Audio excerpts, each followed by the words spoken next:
They are, что касается стратегических as regards strategic offensive arms and проблем и подготовки договора об the их preparation of the treaty on the сокращении. 50% cuts of such weapons.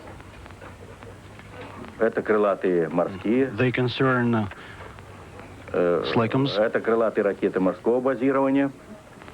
Ну и мы вообще поставили вопрос перед And in general, we raised a когда question есть with the продвижение President на всех that when направлениях we have advance по сокращению along ядерного оружия, different обычных directions вооружений on войск, the reduction of когда мы nuclear arms and переходим на conventional forces, оборонительные when we move towards доктрину, мы, Советский Союз, defensive мы doctrines, высказали that is we the Soviet заинтересованность, Union, чтобы we are произошли interested in соответствующие having обновления в доктринах new elements военных доктринах in the НАТО. military И doctrines of the NATO мы думаем, countries. подошло время, когда надо начинать разговор when о we военно-морских should begin силах, discussing naval обсуждать эту forces. проблему. We В should общем, discuss this problem я also. хочу лишь подтвердить, и Thus, I would президент also сказать, и like to президент, я думаю, confirm, and I подтвердит, think that что the это были President would очень confirm it, основательные беседы, that our discussions were которые, я very надеюсь, thorough, обнадеживают нас, which и могут encourage us.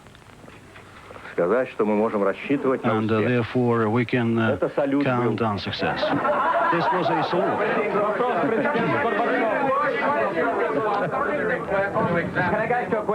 Вопрос президенту Горбачеву. Россия мощная. Скажите, пожалуйста, в начало переговоров Советский Союз был...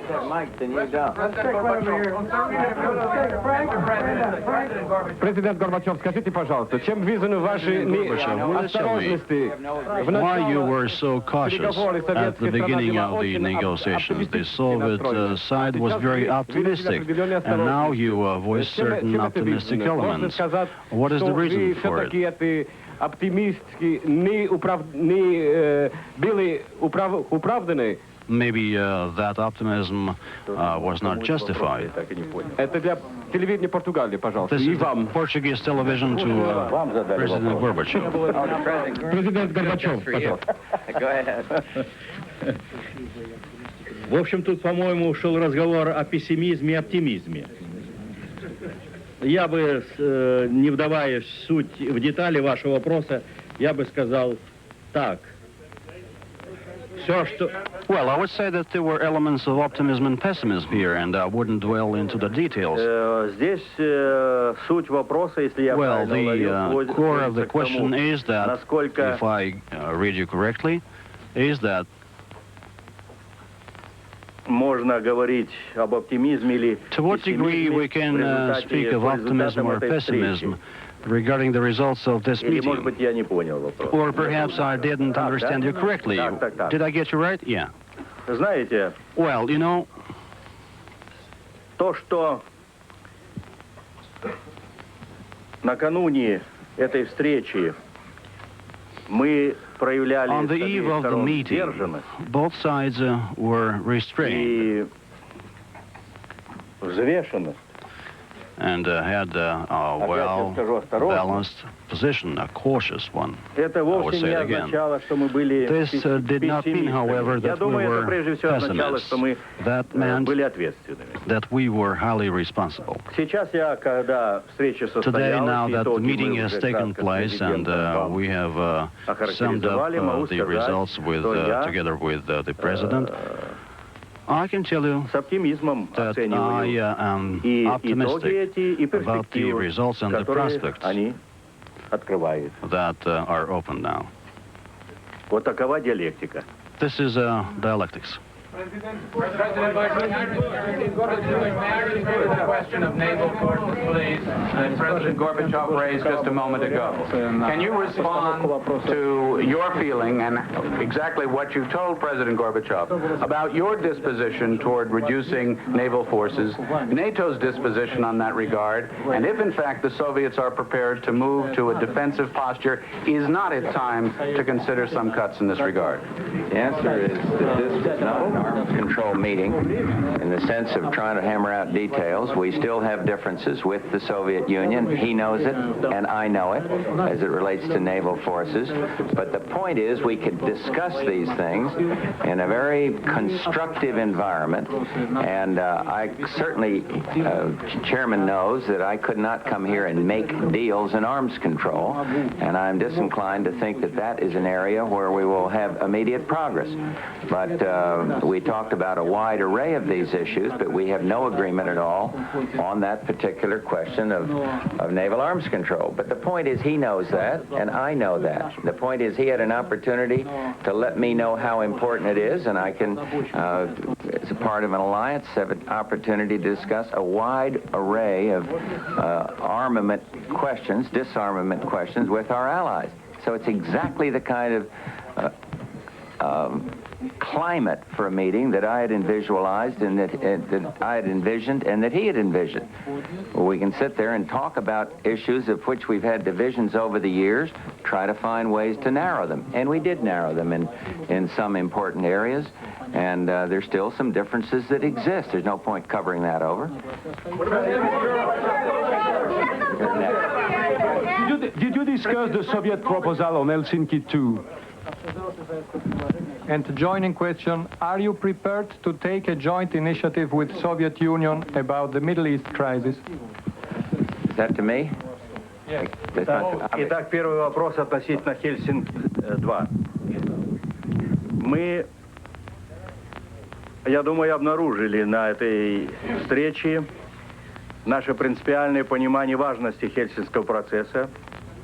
Мы подтвердили приверженность этому процессу, отметили позитивные итоги этого процесса, те итоги, которые позволили сейчас осуществляться глубоким переменам в Европе и в мире, ибо Европа в силу известных причин оказывает свое огромное воздействие.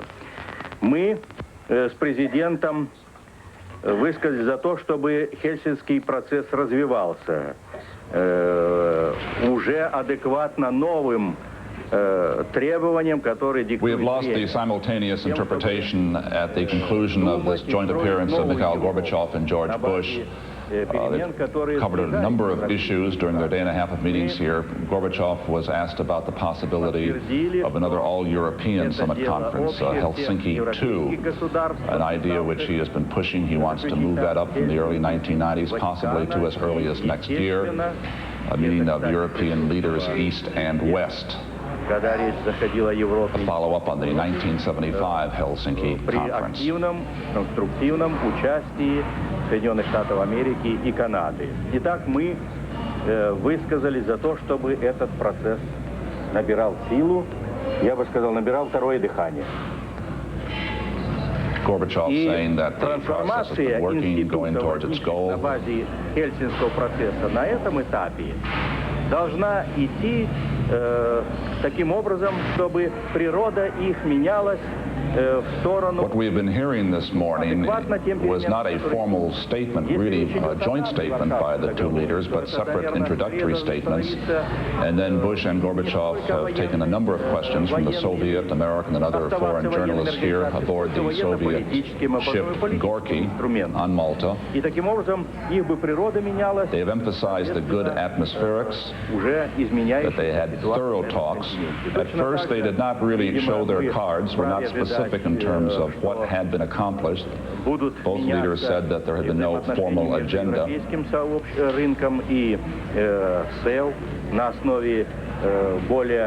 And then Mikhail Gorbachev, in the last few minutes, started to give certain indications of what, in fact, was accomplished here. Again, we have lost the simultaneous interpretation.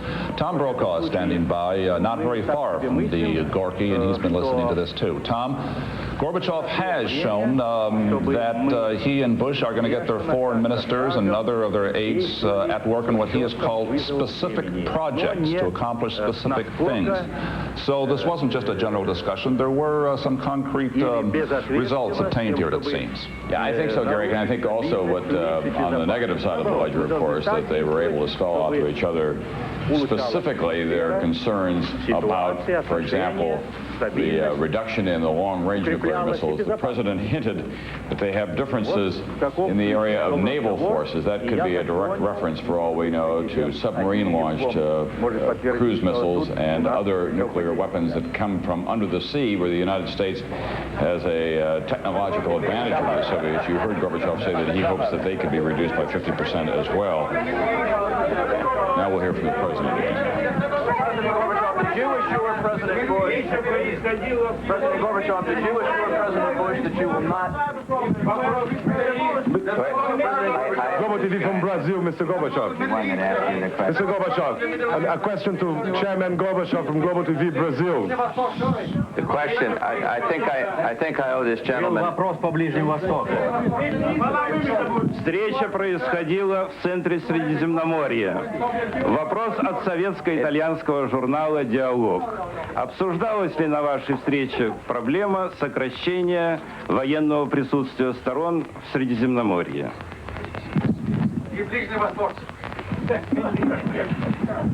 This to me? Well, first on the reduction, we did not have specific figures in mind. Chairman raised the question of naval arms control, and I was not particularly positive in responding on naval arms control.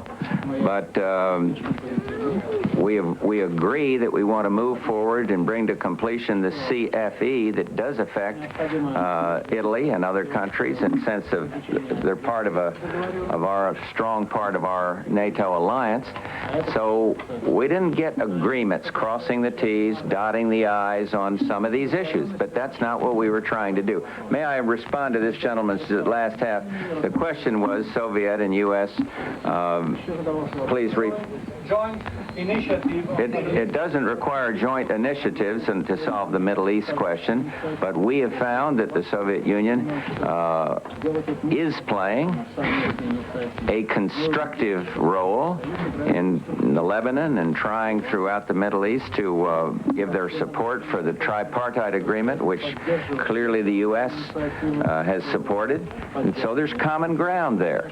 That may not always been the case in history.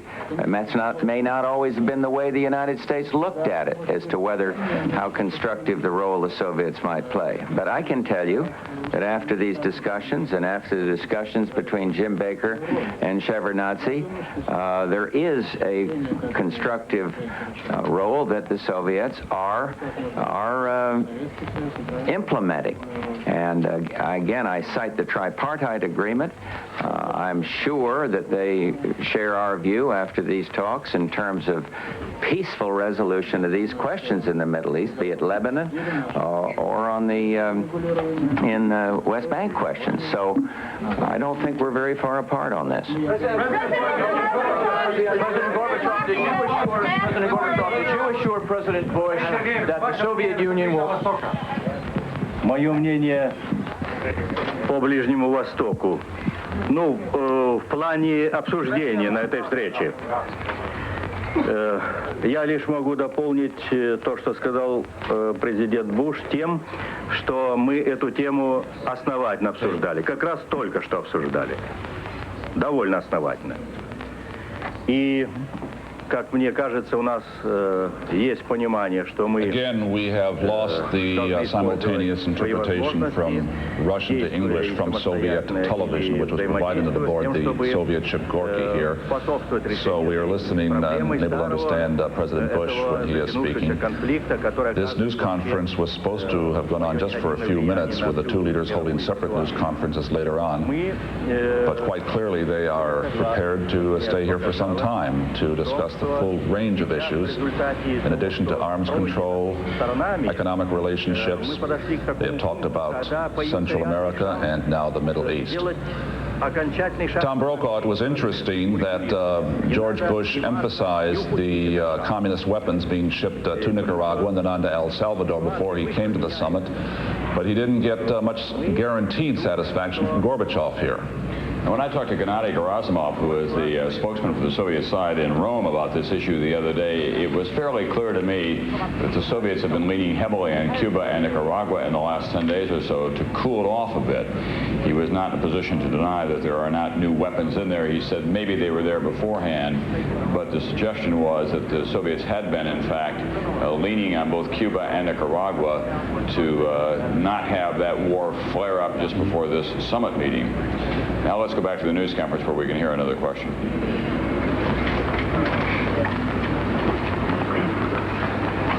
Я бы не хотел, чтобы вы меня так здесь принимали или воспринимали, как уполномоченным всеми государствами Восточной Европы. Since we the Soviet translation, it does seem to me that there are a couple of tea leaves that we can read here. One is that Gorbachev is obviously more eager to move than the president in a number of areas. He is more desperate in many ways. He tweaked the president for liking the word cautious too much. Although when it came back to that later on, the president defended his position, and aptly so, because things are moving so swiftly. But the president did say that he, according to the way I heard his response, that there is now a new opportunity for economic cooperation between the two countries, for American businessmen to engage in trade in the Soviet Union, and for the United States to provide economic assistance to the Soviet Union as a result of these talks and the more favorable or fruitful climate, as he described it, coming out of that. That is a big, big economic story. The president now believes the time is ripe to open the doors for trade between the two countries. And Tom, there's also a symbolic step taken here in the economic commercial field. President Bush said that he was willing to support the Soviet desire to have at least observer status in the International Economic Organization, specifically in GATT, the General Agreement on Tariffs and Trade. That may not be a household term, but it is the international organization that really monitors and oversees international trade. The Soviets want to be part of that world. They don't have very much to sell to the capitalist world right now in terms of quality products, but that's the way Gorbachev wants to take his country, and the fact that Bush will now endorse observer status with the implication that one day it could possibly become full status is also an important step. Well, the Soviet president is still talking, Garrick, back in this matter of naval forces, which President Bush has referred to on a couple of occasions here today. Before coming to Malta, Gorbachev recommended that they have a nuclear-free zone in the Mediterranean. He made that suggestion in Italy, where it would be welcome, of course. That could very well be what the president is referring to. The United States would not be in favor of that because its naval forces in this part of the world present the first line of defense, not only for a limited war, but for an all-out nuclear exchange as well, because it is from here that they could launch the cruise missiles that are now based on board submarines. So that could be not a sticking point that will undo the whole process, but something that we'll be hearing a lot more about. Ja govorim od imeni grupi čekoslovatskih žurnalistov. Seš taky, jestli můj govorim o budućem Evropy, Maybe the Soviet translator who was providing the simultaneous translation has been swept overboard. We haven't been hearing from him. There is no question that there is dramatic change. Nobody can question it. And as President Gorbachev talks about democratic change and peaceful, that certainly lays to rest previous doctrines that may have had a different approach. And so he knows that not just the president, but all the people in the United States would like to see this peaceful democratic evolution continue. And so I think that's the best way to answer the question, because the change is so dramatic and so obvious to people. But I will say we had a very good chance to discuss it in considerably more detail than I think would be appropriate to discuss it here. President Bush, you have accused the Soviet Union for sending arms to El Salvador, to Central America, and President Gorbachev, you have denied those charges. Now both of you are sitting here together. Who is right? Maybe I ought to take the first shot at that one. I don't think we accused the Soviet Union of that. What we did say is arms were going in there in an unsatisfactory way. My view is that not only did the Nicaraguans acquiesce in it, but they encouraged that to happen. And the evidence is demonstrable. But I'm not challenging whether the word of the foreign minister. He and Jim Baker talked about that, and President Gorbachev and I talked about it.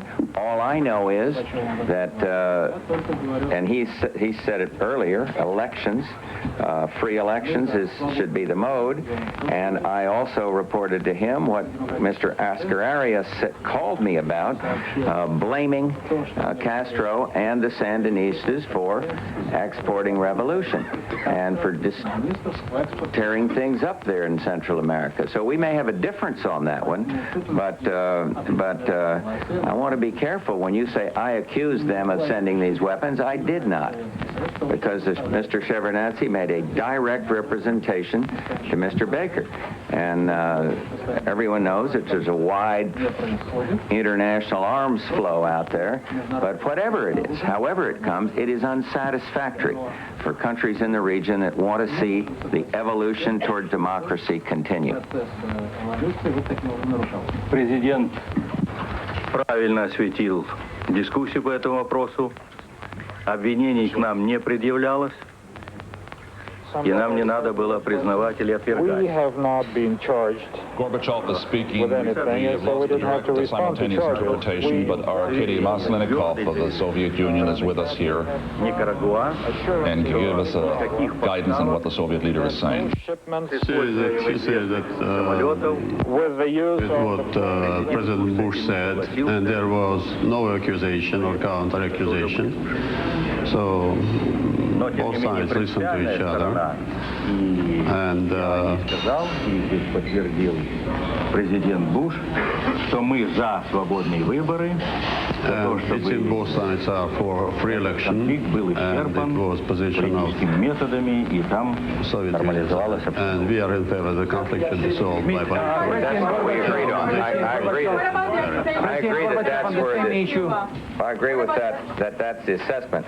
I still feel that arms are going into El Salvador. We've seen clear evidence of it, and but I can't argue with the factual presentation made here. But we have a difference. I don't believe that the Sandinistas have told the truth to our Soviet friends. And why? Because we know for fact certain that arms have gone in there. I'm not saying they're Soviet arms. They've said they aren't shipping arms, and I'm accepting that. But they're going in there, and I am saying that they have misled Mr. Shevardnadze when they gave us a specific representation that no arms were going from Nicaragua into El Salvador. And so we have some differences in how we look at this key question. And the best way to have those differences ameliorated is to have these certifiably free elections in Nicaragua. And Castro, I have no influence with him whatsoever, and maybe somebody was yelling that question at President Gorbachev, but look, we've got some differences in different places around the world. Question about President. Как вы относитесь, Горбачев, к обвинениям Оскара Ариаса в адрес Кубы? Президент просто речи. Что вы имеете в виду? What do you mean specifically? Oscar Arias apparently called President Bush and told him that Cuba was really creating a situation in the region, was fomenting revolution in the region. Мы обсуждали ситуацию в Латинской Америке, в Центральной Европе. И высказали свои оценки. Нашего анализа. And we gave our analysis. Анализа. И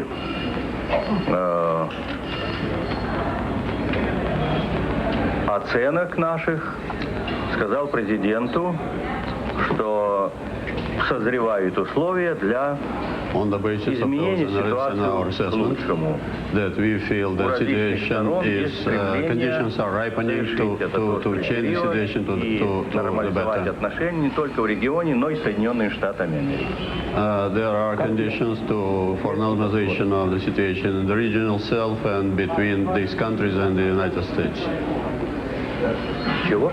Мнение о плане Коля, ваша оценка обсуждения переговоров. Вы начнете о германском вопросе? Вам удобнее со стороны посмотреть. Somebody better tell me what the question was, then, if I'm going to answer. Question of Germany? The United States, as part of NATO, has had a long-standing position. Helsinki spells out the concept of permanent borders. I made clear to President Gorbachev that we, for our part, do not want to do anything that is unrealistic and causes any country to end up going backwards or end up having its own people in military conflict, one with the other. And so I think we have tried to act with the word that President Gorbachev is used to, and that is with caution, not to go demonstrating on top of the Berlin Wall to show how happy we are about the change. We are happy about the change. And the German question is, I've heard many leaders speak about the German question. And I don't think it is the role of the United States to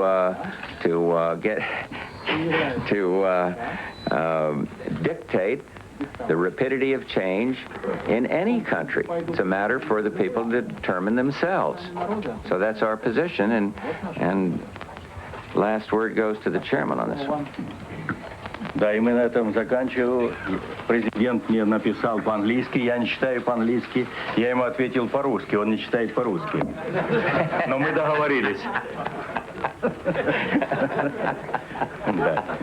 No matter what it says. The answer is it's all right. It's all right. Я кратко скажу, поскольку я за последние несколько дней несколько раз отвечал на этот вопрос. Я мог бы сказать, что подтверждает то, что я сказал раньше. Но поскольку мы обсуждали с президентом и обменивались, I several times expressed my views on this point. And because we discussed it with the President, we consider this question from the position of Helsinki process. Итоги Второй мировой войны закреплены возникшие здесь реальность. Думаю, это самая верная политика. We registered that real situation in Europe, которая представляет сегодняшнюю Европу, в составе которой два немецких государства, is that in modern Europe there are two German states, Республика Германии и Германская Демократическая Республика, члены Организации Объединенных Наций, суверенные государства. Так распорядилась история. Вот я к этой спасительной теме всегда, так сказать, вернее, прибегаю к этому тезису. Действительно, для того, чтобы оставаться реалистами, мы должны допускать, что история и распорядится судьбой в целом и процессами, происходящими в целом на континенте, в том числе и определится место и роль этих двух государств. Думается, что сейчас такое есть понимание у всех. We believe that everybody has that understanding now. Искусственное подталкивание этого процесса только бы trying to artificially push that forward. Огромной значимости поворот, который происходит в развитии европейских государств, а это значит центральным. Very meaningful turn in development of Europe. Думаю, что это было бы и не в интересах искусственное подталкивание. That's why I don't think that artificial pushing that process forward, not in the interest of Europe or in the interest of two German states. За сотрудничество прессу. I think we have to say, Правда, мы еще не знаем всего, что они написали. Representative of press who are И что напишут. assembled here, although we don't know what they will write about us. Reserve the right to thank them afterward, you mean? After they've written? Нет, я думаю, заранее, может, тогда лучше напишут.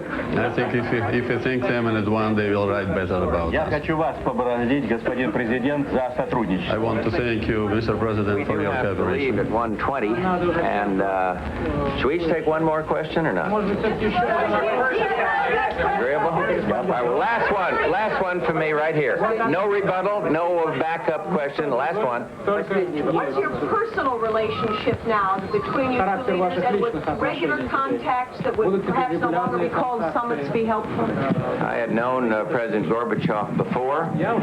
Let him speak for himself, but I think we have a good personal relationship, and I believe that helps each side be frank. Point out the differences as well as the areas we agree on, and that is very, very important ingredient, I think, because of the standing of the two powers and because of the dramatic change that is taking place. And I am not saying that if he likes me, he is going to change long-held policies. And I'm going to say if I like him, we're not going to change long-held policies. But what we've been able to do here is to get together and talk about the differences without rancor, and frankly as possible. And I think it's been very constructive. So I couldn't have asked for a better result out of this non-summit summit. The question is regular meetings. I'm open to see him as much as it requires to keep things moving forward. We've already set a summit meeting. That summit meeting will drive the arms control agenda, and that's a good thing because I represented to him that we wanted to see a START agreement, a CFE agreement, and hopefully a chemical agreement. That's a very ambitious agenda. But I think if we hadn't sat here and talked, we might not have understood how each other feels on these important questions. Я хочу подтвердить то, что сказал господин президент, что мы уже, собственно, лично давно знакомы. Я могу только еще добавить, что, может быть, я, естественно, это не согласовал с президентом, но думаю, я не и были основательные обмены мнений, когда при тех предыдущих контактах. И мы, в общем-то, уже представляли under the previous administration, and we had quite good idea about each other. В том числе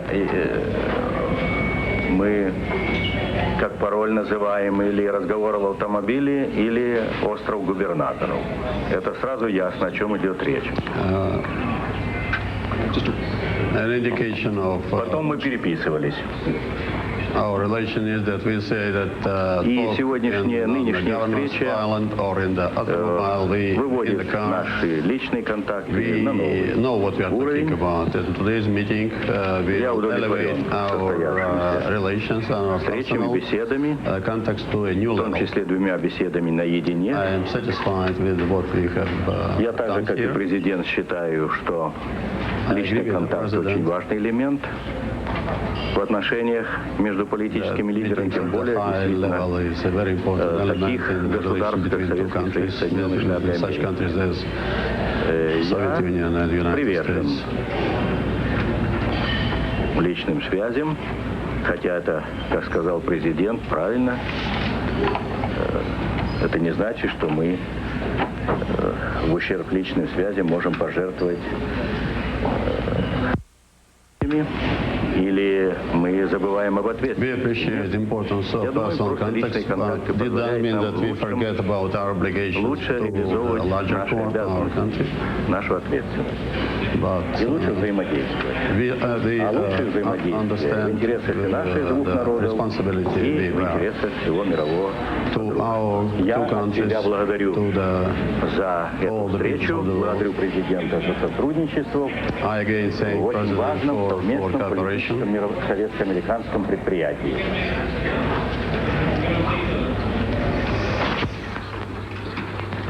Yes, sir. Где капитал 50 на 50. Well, I guess we're going to fly away to enterprise with 50-50 participation. Well, after better than 1 hour of fielding questions from reporters on the Soviet ship Gorky, the two presidents, Bush and Gorbachev, said that's enough. Obviously, what we've been witnessing is quite a remarkable event after their day and a half of meetings here. The two men met in the salon aboard the Gorky, issued initial statements, and then over the course of an hour began to relax and to tell more of what they had agreed to talk about, agreed to accomplish in the future. At the end, they emphasized the much improved personal relations between the two of them following this first summit meeting, although President Bush continues to insist it was a non-summit summit. The President going over to the senior aides from the Soviet American delegations. He just shook hands with Mrs. Gorbachev, who was in the crowd there. And although the American President said this was a non-summit summit, it certainly looked like a summit. They were talking at a summit, and apparently they've made considerable progress. The one area where they were, quite frankly, in disagreement was over Central America, each man sticking to his position. Gorbachev saying he supports the political process for democracy and peace in Nicaragua and Central America, saying he was not shipping arms there. The American president insisting, well, somehow arms are getting there, even though the Soviet Union has said that it has stopped direct shipments. Obviously, a lot has been accomplished here in this day and a half of meetings. Tom Brokaw, what are your thoughts right now? Well, my thoughts are that a summit meeting certainly has taken on a new form, Garrick. Not only do we have the stop-and-go schedule as a result of the ships and the condition of the sea, which incidentally has kicked up again, but that you have these two self-confident politicians, one from the Soviet Union, the other from the United States, able to field questions and sit by side. As you know, in the past, even beginning with Richard Nixon, everything was played out by the numbers, but now they are having, in this era of glasnost, as they describe it in the Soviet Union, a more open exchange, and they're doing it in front of television cameras worldwide. It does appear that the climate is more favorable for some kind of an agreement on START, perhaps a 50% reduction by the June meeting. They're now saying that President Gorbachev will be coming to the United States in late June, and he said quite boldly that they would be able to sign a conventional forces agreement as well sometime before this year is out. So it's not just a political change that's occurring in Eastern Europe. That would change the military equation considerably as well. Tom, to follow up on one of the points you were making just there, watching these two leaders over the past hour, people may make their political analyses of what they're saying, what has transpired here, but also there is the body language. The fact that they agreed to do this news conference together is very important, but after about 20 or 30 minutes, as the questions kept coming, as they agreed to accept those questions, you saw them grow much more relaxed. Gorbachev could lean back, he could talk directly with Bush, the American president turned and could talk and even joke with Gorbachev. And again, it does show that very important personal relationship, which doesn't solve all the problems between the two countries, but nevertheless is an important basis for that Soviet-American relationship. And both leaders say that relationship is much improved after this summit or non-summit meeting here. We'll have more from Malta as we continue in our special edition of Sunday Today. We'll be right back.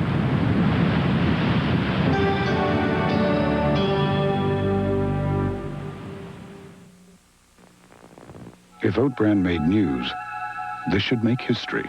Psyllium, an important ingredient in a new cereal from Kellogg's, Heartwise. Psyllium is a natural grain with more than 8 times the soluble fiber of oat bran, and that gives the delicious, naturally crunchy flakes of Heartwise the highest level of soluble fiber you can find in a cereal. Heartwise. To get more than just oat bran, take a word to the wise.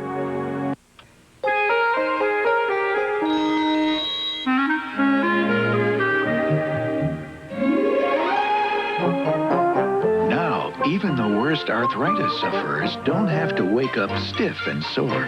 Because your doctor can help you find relief from the morning pain and stiffness that are often early signs of arthritis. Go off to see your doctor today and get a kick out of getting up in the morning. Pfizer, wake up to good mornings. Come to the Christian Bookshop, where we have special sale prices on these items. The Shaw Pocket Bible Handbook, regularly $9.95, now only $5.97. The new International Bible Commentary for just $19.98, regular price $29.95. The new International Version Complete Concordance, regular price $24.95, on sale now for $19.98.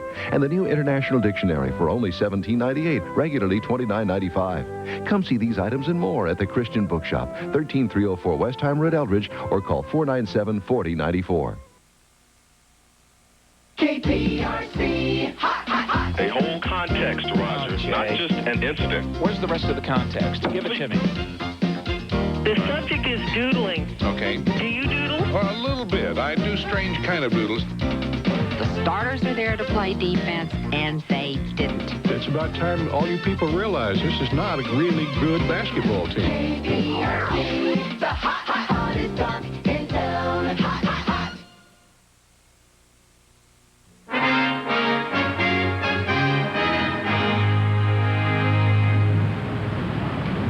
And we're back now in Malta. That was one of the two Soviet-American warships anchored off the coast here. We've just heard a few minutes ago the conclusion of the news conference of Bush and Gorbachev following their summit get-together.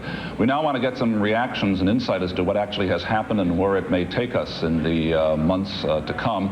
With me here in Malta is Arkadia Maslenikov, who is a spokesman for the Soviet delegation here, head of the Press and Information Office for the Supreme Soviet, the Soviet Parliament. And in Washington is Hedrick Smith, American journalist, former correspondent of the New York Times in Moscow, who's just returned from 6 months in the Soviet Union. First of all, Mr. Maslenikov, you heard Gorbachev and Bush.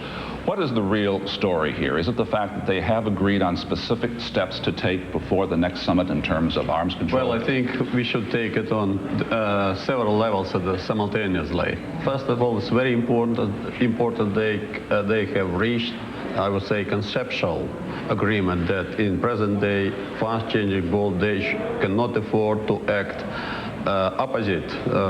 necessarily opposite to each other, to compete, to be rival, or rather it is necessary that our two countries start cooperating in finding solutions for the problems of the world without dictating anybody anything. So that fundamental conceptual step was that is very important. That was the basis for other agreement which actually laid foundation for them to reach. It was easier for them to agree on specific points. First of all, disarmament. Yes, but on disarmament, the long-range nuclear weapons and conventional forces in Europe, is it your understanding that there will be agreements on this by the summit in Washington, the United States, next summer? What I know from our sources, we were quite confident that START talk will be successfully, satisfactorily concluded by that time, as well as conventional forces.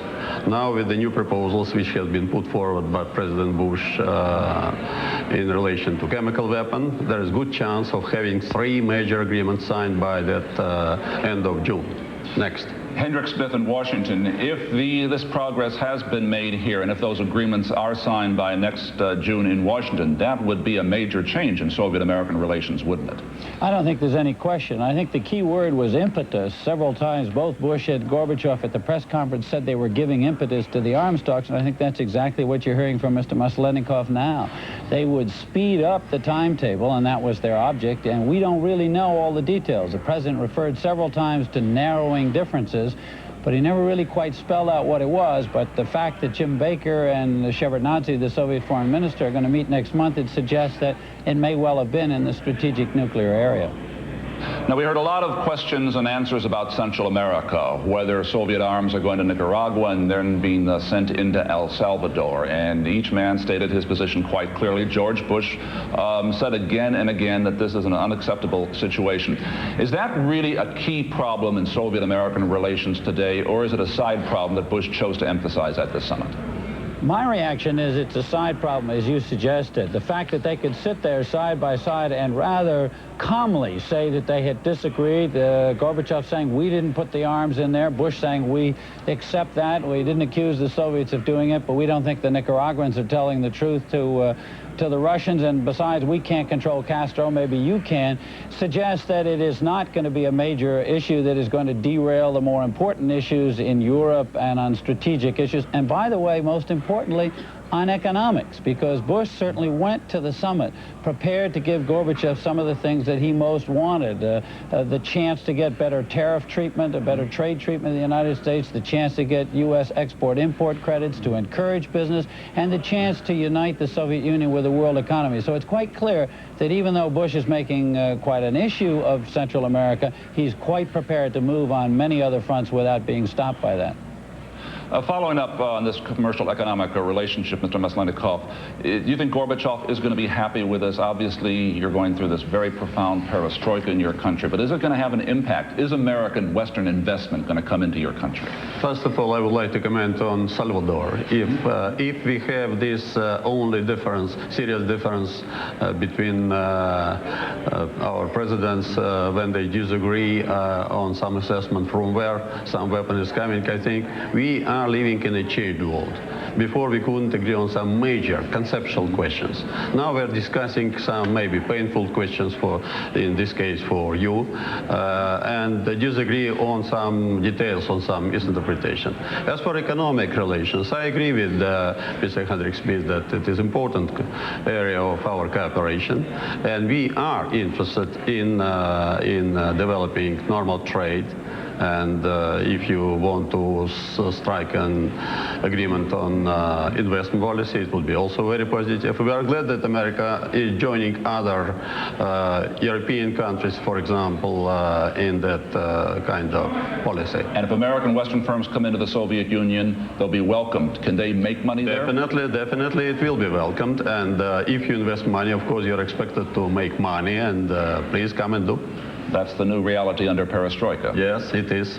Mr. Maslenikov, thank you very much. Rick Smith in Washington, thanks an awful lot for being with us this morning.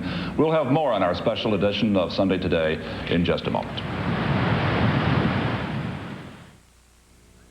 Sunday Today is brought to you in part by GE. From satellites to medical systems, we bring good things to life.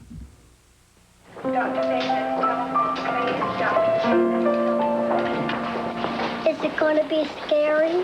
There was a time when you had to prepare a child for exploratory surgery. Will you stay there with me? Calm his fears, soothe his anxieties. Mom, I want to go home. Come in. Comfort him when he imagined the worst. Can I bring Sam? Sure. Well, today it's a lot easier because the exploratory can be performed without a scalpel, without anesthesia, even without a hospital stay. If it's performed by the magnetic resonance imager developed by GE, a remarkably simple way to give doctors a clear picture of problems that could only be diagnosed before with conventional surgery. It's not serious. He'll be fine. Ready to go home? The MR imager from GE. It makes looking inside the human body easier for everyone. See, Sam, that wasn't so bad. GE, we bring good things to life. I'm Jane Pauley. This week on Today, solving America's daycare problem in the 90s. Also, Linda Ronstadt and She-Devil stars Meryl Streep and Roseanne Barr. This week on Today. When the Browns face the Bengals, it's another example of football fever in Ohio. Join me, O.J. Simpson, to find out about it Sunday on NFL Live. Jack Rains on abortion. No more than as a father, I could impose my personal views on my 2 adult daughters or my wife. As governor of Texas, I don't think it's appropriate that I impose my personal views on the women of Texas. I'll not support legislation that further restricts the rights of adult women in Texas to have the option of an abortion. It's a very personal issue. It's a very private issue. I don't believe in government intervention. Hello, I need a new stain-resistant carpet, and I'm calling to make sure that you carry wear-dated carpet with locked-in stain protection. Oh, we sure do. And right now, Carpet City has wear-dated carpet on sale, starting at only $12.95 a yard, installed with pad. That's great. What's your address? Carpet City is conveniently located at 10421 South Post Oak Road, a Southwest Houston landmark for over 25 years.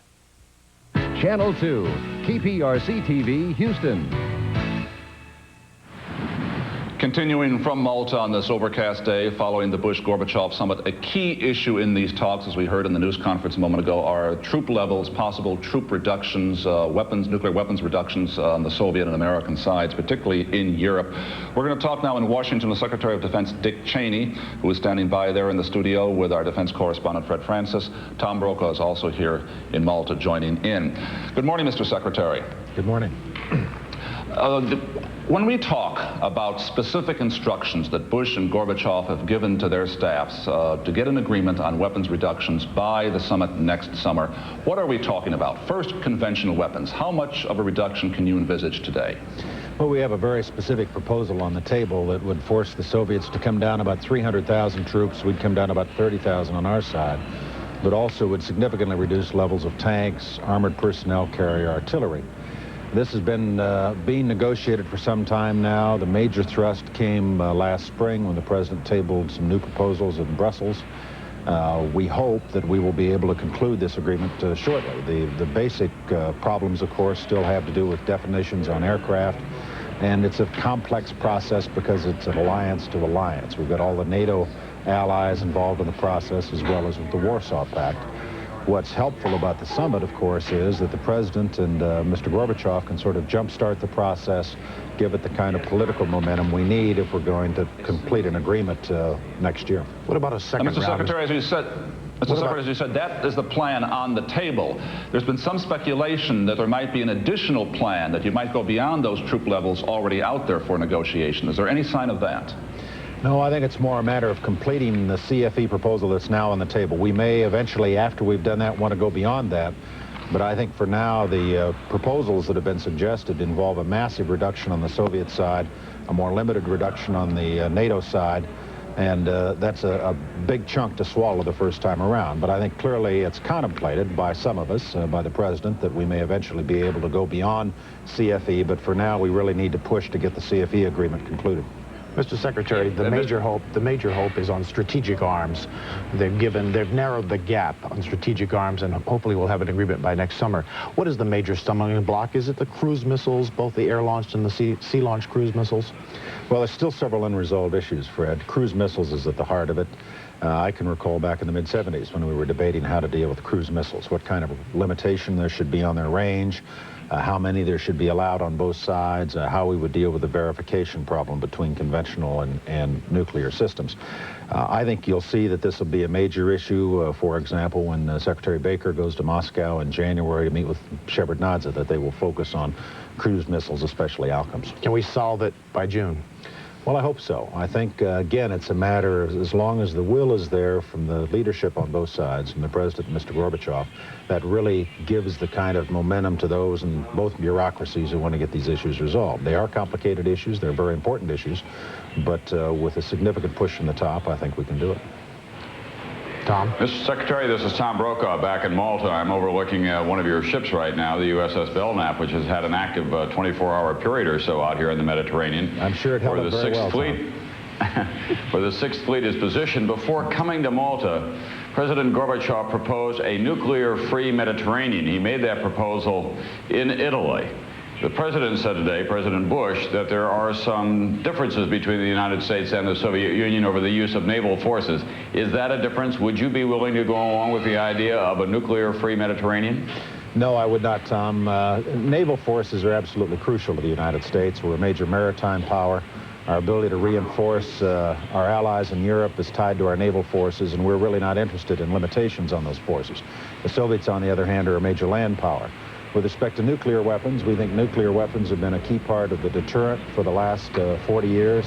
And while we're prepared to see limitations on strategic systems, we really don't think the idea of nuclear-free zones or nuclear-free areas such as the Med makes any sense.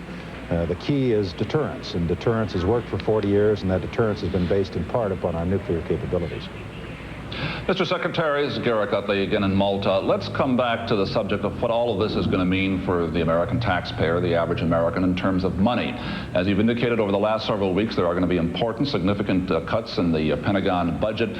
Is there going to be a peace dividend that can be measured in financial terms, as well as the greater security we're all going to enjoy in the world because of this better Soviet-American relationship, something that we will actually see in our lives, in our budget? Well, I think we have to be very careful in talking about a peace dividend. I think you're going to have to maintain capable forces even if you didn't have to worry about the Soviet threat. And the fact is that while we see significant progress in Eastern Europe, the wall has come down, there's still 17 Soviet divisions in Eastern Europe.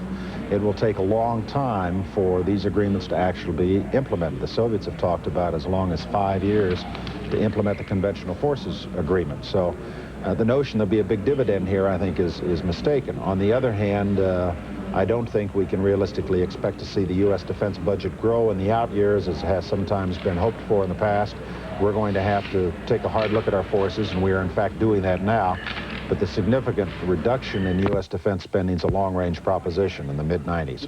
Mr. Secretary, do you envision at all a troop cut of 160,000, 150 to 60,000 in the Army, not impacting on the Soviets in the next round of conventional force reductions? How can we draw troops out of Europe without going to the table and having them do the same? Well, we've said, first of all, that we are prepared to take out 30,000 troops. They'd take down 300,000. That's set. That's the deal. That's right. To go beyond that would require two things. Would require consultation with our NATO allies, and secondly, would require the kinds of developments in the East and the Warsaw Pact and the Soviet Union that warranted those kinds of reductions. Didn't the President and Mr. Gorbachev bless a second round during this? Well, I think the President's made it very clear that we're prepared to go beyond, but right now the major thrust, the most important thrust, let's complete the CFE agreement. That's a major agreement. For the first time in over 40 years, you'd have parity. The Soviets had come down to our levels, and it's a significant breakthrough.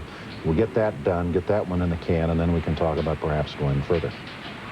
Tom? Mr. Secretary, just to continue on with that, if I can, just so that we're absolutely certain, the conditions, it seems to me, you seem to be suggesting are, if not absolutely favorable now, are moving toward that status as a result of the talks here, as a result of the troop reductions that are going on within the Soviet Union right now, so that, as journalists are always inclined to do, if we could project beyond this year and the possibility of a CFE agreement, there is a good possibility that we'd be down to, what, 150 to 100,000 troops, American troops in Europe by 1992 or so? Well, that's very speculative, Tom. We are I understand that, but we are scheduled to come down to 275,000 if the current negotiations are successful.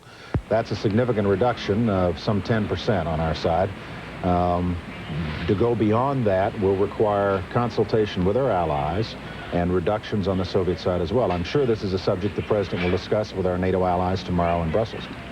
Mr. Secretary, let me ask you another question. If someone comes to you in the course of the rest of your tenure as Defense Secretary and says, hey, I've got a good idea, let's have a summit meeting and put the presidents of the Soviet Union and the United States on 2 warships in some ocean somewhere, what will you say to that idea? Well, I think it's been an interesting exercise. I think it shows the seaworthiness of our leaders that they could go in that kind of setting and the President do as well as he did. He obviously hasn't forgotten all the training he got in World War II when he was a naval aviator. Derek? Mr. Secretary, both countries, the United States and the Soviet Union, have had, and indeed today continue to have, powerful military-industrial complexes. Now, you'll propose your budgets, we'll have the cut in military spending here, but to what extent do you think, based on your information, your intelligence, the Soviet military-industrial complex, and specifically the Soviet Red Army, is going to support Gorbachev all the way on this new policy? Well, so far they've given every inclination that they will. If you talk with men like General Yazov, the Soviet defense minister who was here in Washington recently, or Marshal Akramayov, who's part of the delegation in Malta, there's no question but what they've been very supportive of the changes. I think if you look at it from the perspective of the Soviet military, it's clear the Soviet economy doesn't work, that their system has fundamentally failed, and there's no way a system with the kinds of problems they have in their economy can maintain reliable military capability without enormous cost to the society. So I think they have been supportive of those reforms, and obviously it's an internal matter for the Soviets, but we don't see any indication at this point of anything other than continued military support for Mr. Gorbachev. But to follow up on this, Mr. Secretary, couldn't you say the same thing about George Bush in the United States? We can't really afford this heavy financial burden of our military program today, and indeed that's why we're cutting it. Well, but there's an enormous difference here, Garrick. On the one hand, you've got the United States spending 5 to 6% of our gross national product on defense. On the other hand, the Soviets are spending at least 15 to 17%, and maybe even far more than that. We've got a strong, modern economy. They've got a backward third world economy. Fact of the matter is that there's no comparison. They're spending a far significantly larger portion than we have. Mr. Secretary, clearly the most contentious issue of this summit was the situation in Nicaragua and Salvador. Do you have any hope whatsoever that the Soviets will exert some influence on Cuba or Nicaragua to stop the flow of arms in Central America?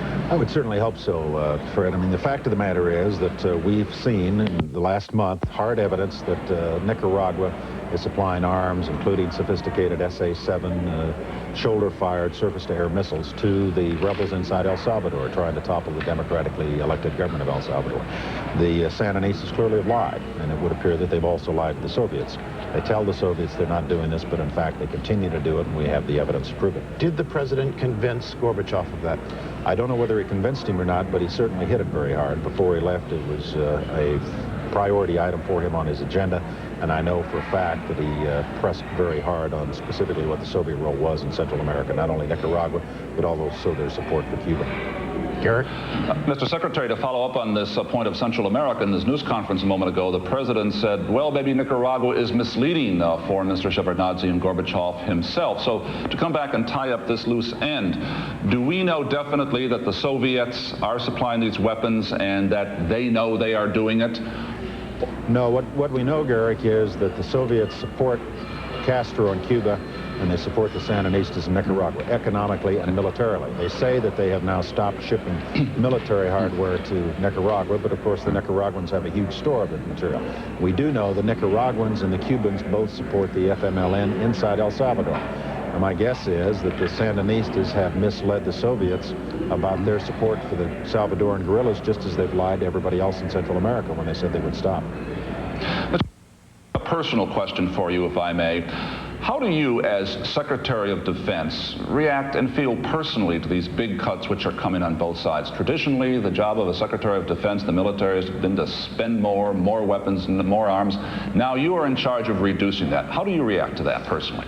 Well, it's a difficult assignment. There's no question but what it's easier if you're running a large organization to get to spend more money rather than less. But it's a fascinating challenge. And more than anything else, I think, I have the sense, as do most of the senior civilian and military people in the department, that, as the President said today, we may in fact be on the threshold of a new era in U.S.-Soviet relations, that we may in fact be ending a period of intense competition in a military sense, and if trends continue, if we can conclude agreements, that we may in fact be able down the road to reduce the level of effort that we have to make with respect to the resources we allocate to the military.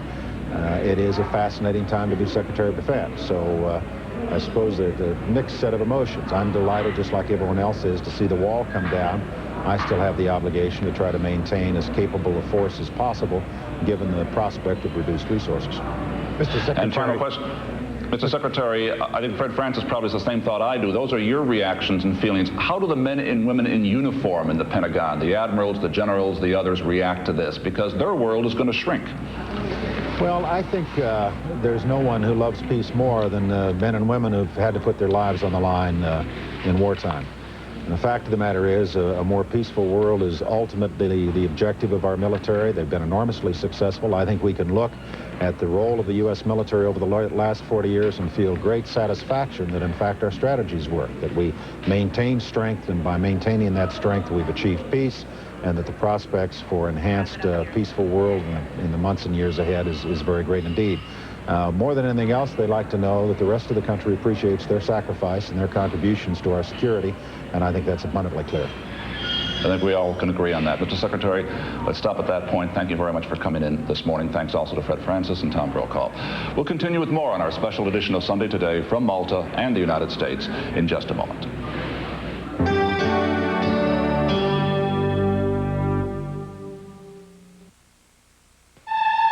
Those human right to which this nation has always been committed. Extremism in the defense of liberty is no vice. Peace now, peace now, peace. We're not going to try to control what our people read and say and think. You submit yourself to the principles of God.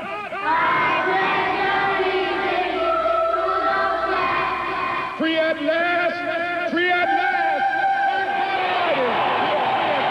The freedom to say and think what we believe, to express our individuality and diversity. That's our birthright, and it's ensured by this document. Join us and the National Archives in celebrating the 200th anniversary of the Bill of Rights. If you haven't been to Star Furniture's holiday home sale, walk with me through a few pages of Star's new catalog and see what's in store for you. Sumptuous leather like this. Or if your tastes run more traditional, you're gonna love this. And for your holiday entertaining, how about this lovely dining room from Thomasville? It's all surprisingly affordable now during Star's holiday home sale. All this, and you don't pay till May at Star. Do you still think cocaine is a game you can win? Every day, good people just like you become addicted, with devastating effects on their families and careers. And every time you use cocaine, gamble with your life. Here at Spring Shadows Glen, we can help you give up cocaine, as well as alcohol and other drugs. Call 462-4000. Call Spring Shadows Glen, 462-4000, a division of Memorial City Medical Center.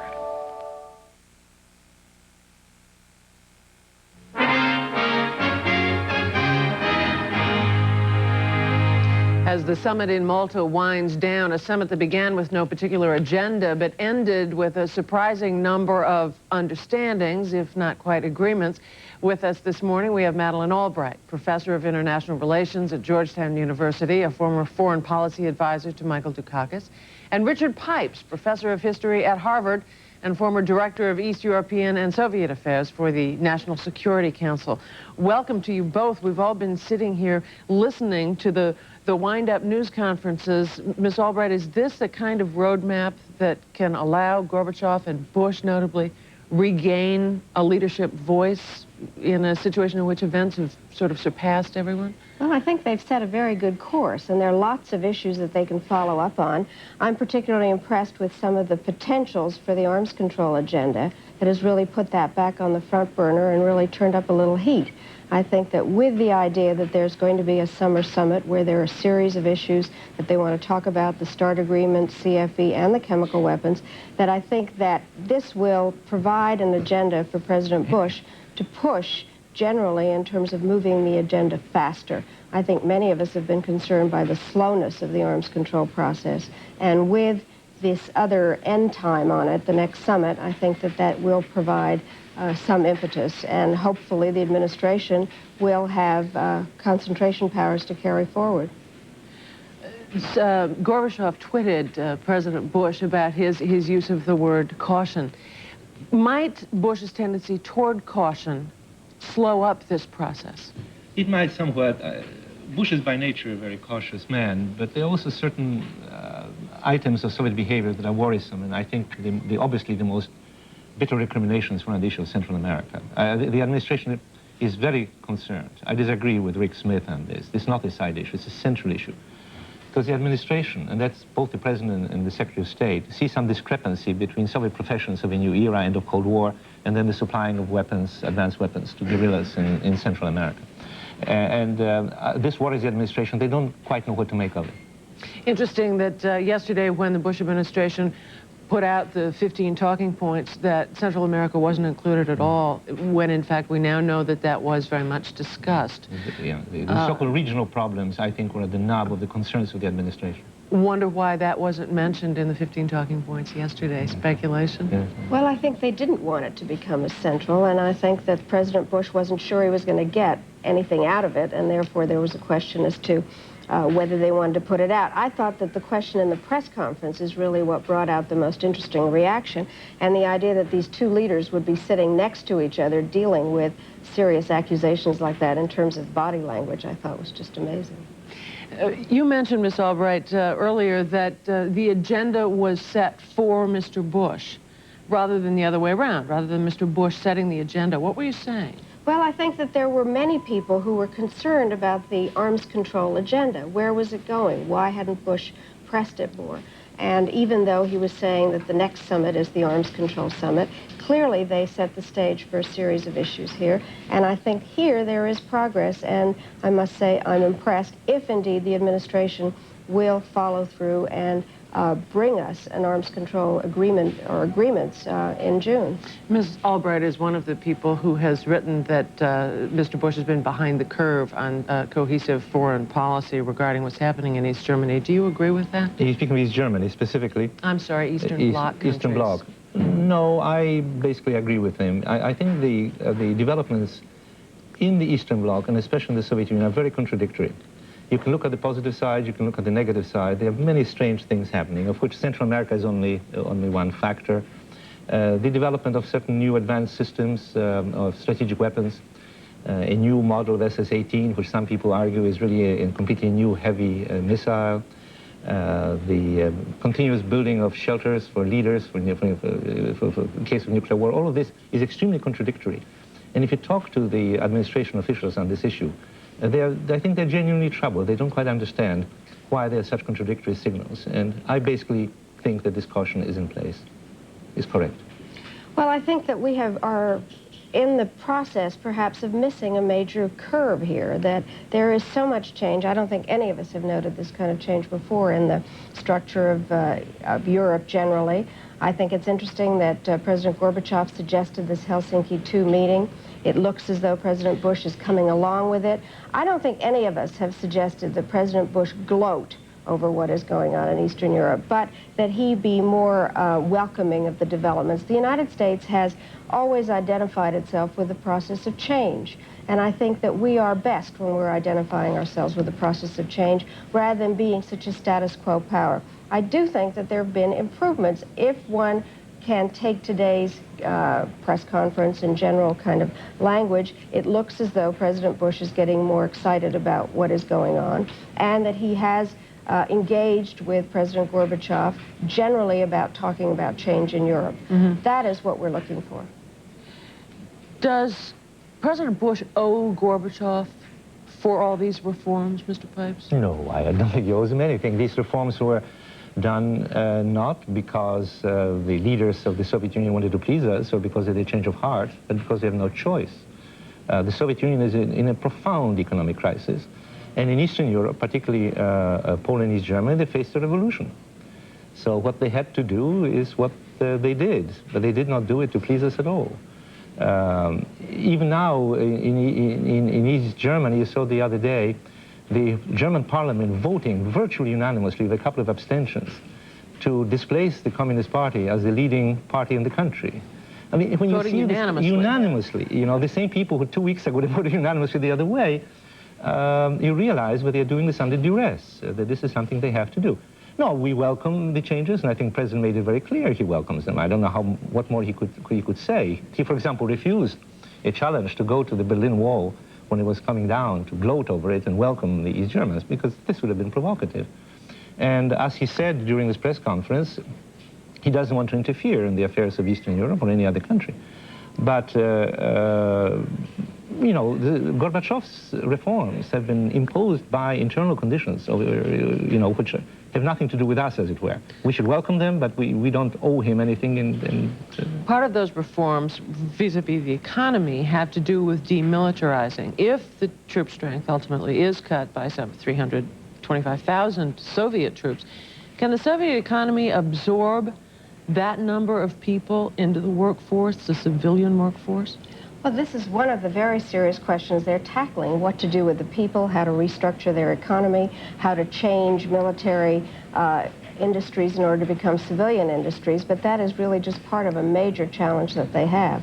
As has been said so often, the Soviet economy is a disaster, and Gorbachev is having to deal with these serious problems. What I found also really interesting about the summit is the extent to which there were discussions about economic cooperation. I think in that regard it was a very important summit for Gorbachev, in that the language that the president used over and over again was cooperation, getting the Soviets involved in the international economic system. And support. And support. And if Gorbachev came with any one agenda item, I think that it was in order to get help, even though he didn't want to use the word help. Therefore, cooperation is a very, very important word for Gorbachev. Yeah, this is correct, and I think it requires stress. The word that caught my ear when the president spoke was that he would like to help American businessmen to invest in the Soviet Union. And I think that means not the United States government. He may talk about some guarantees to American businessmen. They'll be compensated for losses. He didn't mention waiving the Jackson-Vanik Amendment, which would give the Soviet Union most favored nation status, but it clearly is on the agenda. And that is very important, and to Gorbachev, probably the #1 consideration. Although there's a very important quid pro quo regarding human rights violations for that one. That's right, the easing of immigration laws. Right. Thank you both very much for being with us, Madeleine Albright and Richard Pipes. Thanks, and we'll be back with a special edition of Sunday Today after this.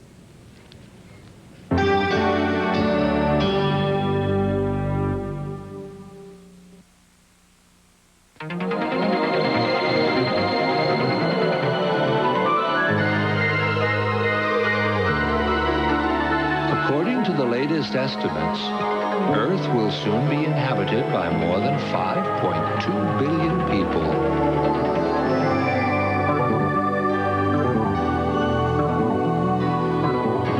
Where will they all fit?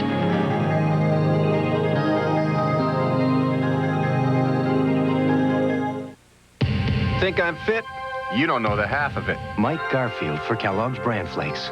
It takes a lot of training to get fit on the outside. But there's another Mike Garfield inside. And to help keep our inside as fit as our outside, we eat only one kind of Bran Flakes. Kellogg's Bran Flakes. It's got plenty of that bran everyone's eating today. Helps you stay fit on the inside. And it tastes good. Kellogg's Bran Flakes. Helps keep the inside as fit as the outside. A formal statement from the Men's Warehouse. Some of us get our tuxedos for free. Others pay $3.50. You could rent one for $60 if you don't mind wearing someone else's clothing. Or at the Men's Warehouse, you can buy this wool tuxedo for only $2.29. And after you wear it, the tux stays in your closet. Sending it back is for the birds. I guarantee it. 14 stores, including the Gulf Freeway, the North Freeway, the Katy Freeway, Greens Point Drive, 2 stores in Westheimer, are now open in Meyer Park. As Christmas approaches, we're all looking for those unique and special gift ideas. At Home Sweet Home, etc., we have those gifts for Christmas and the entire year. Come see collectibles like Maude Humphrey's Heirloom Collection, Fitz and Floyd, and All God's Children. We also have a variety of gifts, candles, potpourri, figurines, and kitchen accessories. Plus an assortment of specialty coffees and teas. Try our vanilla nut cream. It's great. This Christmas, come see us at Home Sweet Home, etc. in the West Oaks Mall.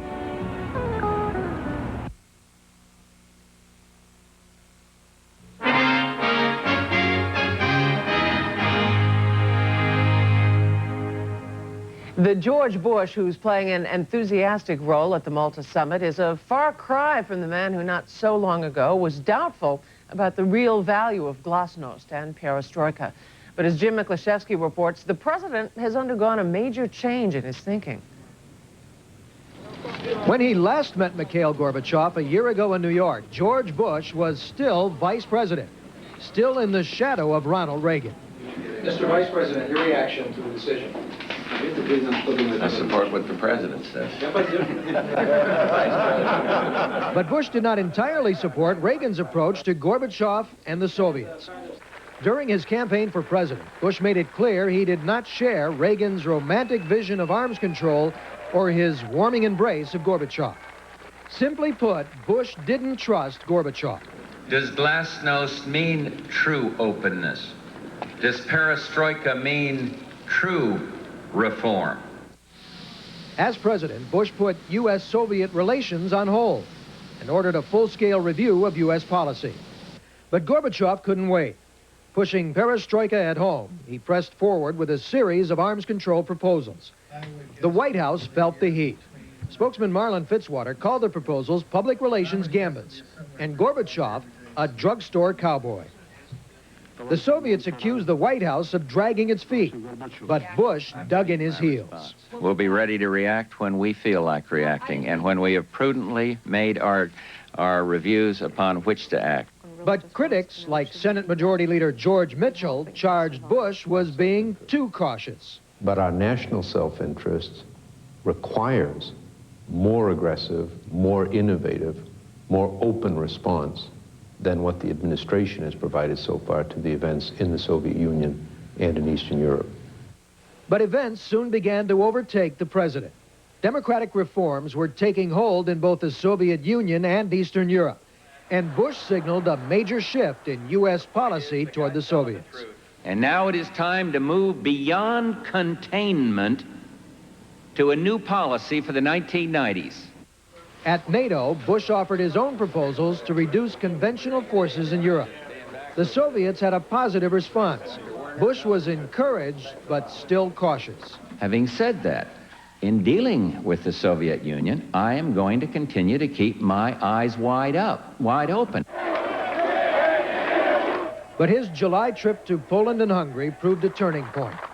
The fact that Gorbachev accepted, even encouraged reforms there, convinced George Bush that Mikhail Gorbachev was for real. Before the trip was over, Bush wrote Gorbachev to propose a meeting. Yet some in the administration still had their doubts that Gorbachev himself would survive. I think there's great uncertainty about what ultimately will happen in the Soviet Union, and I think we have to judge our policies accordingly. But by then, the fix was in. With or without Gorbachev, Bush felt it was time to talk. I just didn't want to, in this time of dynamic change, miss something that I might get better firsthand from Mr. Gorbachev. But with Gorbachev spearheading reforms, some wonder if Bush hasn't already missed the opportunity to take the lead in shaping that change and the future. For Sunday Today, Jim Miklaszewski, NBC News, Malta. Arthur Schlesinger Jr. was an advisor to President Kennedy in several areas, among them foreign affairs. He's been studying the effects, or possible effects, I should say, of what he calls a greater Germany on the Soviet Union, Europe, and the United States. Thanks for being with us. Welcome, Mr. Schlesinger. It was not overtly mentioned anywhere, but reunification of Germany probably was discussed at some point during the meeting. It's something that Gorbachev is very concerned about, that NATO is very concerned about. What are your thoughts on that? Well, I hope it was discussed. Impossible from the bland statements that both leaders made to figure out what they were really talking about. But they must have talked about the reunification of Germany, because this is clearly the biggest problem that Europe faces, a great problem both for the Soviet Union and a problem for the United States. A unified Germany will be the most powerful and dynamic state on the continent of Europe. Russia's been traditionally opposed to reunification. We've been nominally for it. But I don't think we really thought through the implications of it, and I hope this is something Which are? Well, the implications are, I suppose, that Germany may soon be faced with a choice between integration in Europe, following in the community in 1992, and German reunification. Now, the question, it seems improbable that East Germany can be absorbed by West Germany in Western Europe. And if Germany is confronted with that choice of going it alone, so to speak, or failing to have unification, it's very difficult to know what choice that will be. And moreover, the larger question of containing this powerful country, one can feel great sympathy, I think, with the peoples in other European countries who were so grievously oppressed by the Nazis half a century ago. One can feel sympathy with their concern about seeing the heavy hand of Germany poised over Europe again. From an economic perspective, West Germany is certainly very powerful in the Western community. East Germany is an economic shambles. If the two would reunify and West Germany had to absorb workers, could they do it? Yes, West Germany has a labor shortage. That's why it's had to import Turkish workers. And the young people from East Germany who are crowding into West Germany can be easily absorbed by West Germany. West Germany, it has more economic dynamism at the moment than any other country in Europe and any other country in the world except Japan. One of the paradoxes is we're having a sort of reversal of the results of the Second World War, with Germany and Japan now looming over the international scene again. You've written in the past, going back to other issues at the summit, that the Bush team tends to respond with cliches. Based on what we know was the result of the summit so far, were any of those old cliches? Well, I think George Bush has come a long way, and I can't help feeling that his Secretary of State has been much more flexible in response to the great historic changes that are taking in the world. They've been more flexible than his National Security Advisor and others of the people of the old school around him. So I think, as you've just shown in film, George Bush is beginning to respond to the new opportunities. Of course, all press conferences are filled with cliches, and I must say that they were very cautious not to be too specific. Absolutely. Gorbachev has become a master of bureaucratic jargon, too. Well, it was really interesting is what they really talked about. Which?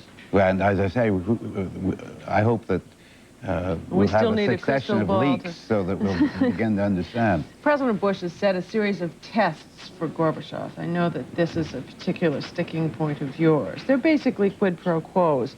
For instance, U.S. will support economic incentives if they clear up human rights violations. U.S. will support their observer status at GATT if they develop a wholesale price index. Are tests fundamentally dangerous to Well, I think it all depends how they're used. I think tests imply a certain self-righteousness, which is never good for a country or for a leader. They imply that we know better and we can set the standards for the world. On the other hand, pressures are useful, and obviously anything which can make the Soviet Union carry forward even further this new concern for human rights, anything that can push perestroika into a more flexible price economy and so on, are to the good. I think it's a matter of a tactful use of such pressures. This revolution is inherently unstable.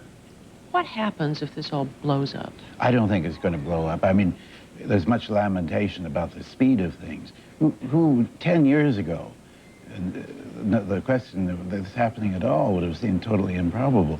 When it happens, a dam bursts, a lot of things take place very quickly. But we should be so pleased it's happening rather than saying it's happening too fast. How can liberation happen too fast? I think the fear of instability counts far less, in my view, than the triumph and exhilaration of the change. The Cold War's over. The Cold War is over. Thank you for being with us, Arthur Schlesinger. Thank you. We'll be back after these messages.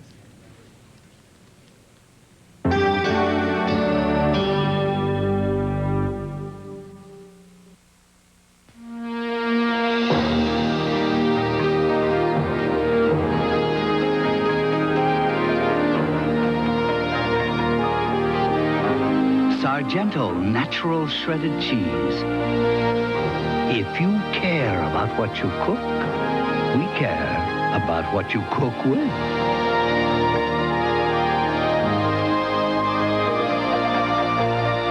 Sargento of Wisconsin.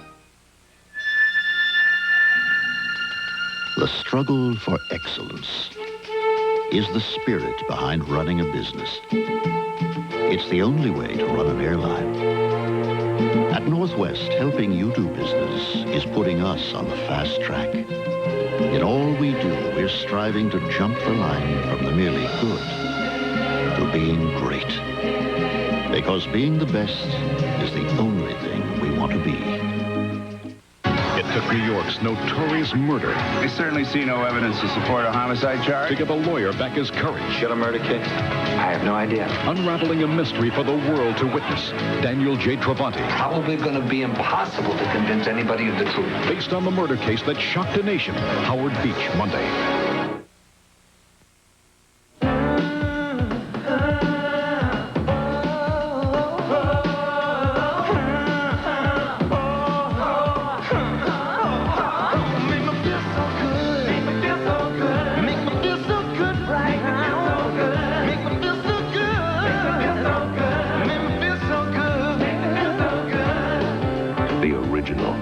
shower massage by Teledyne Waterpick.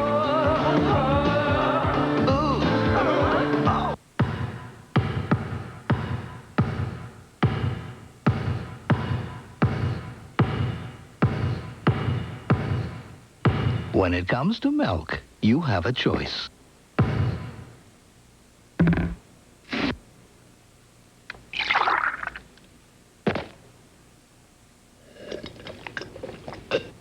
When it comes to premium quality and freshness, you have Borden. Channel 2, KPRC-TV, Houston.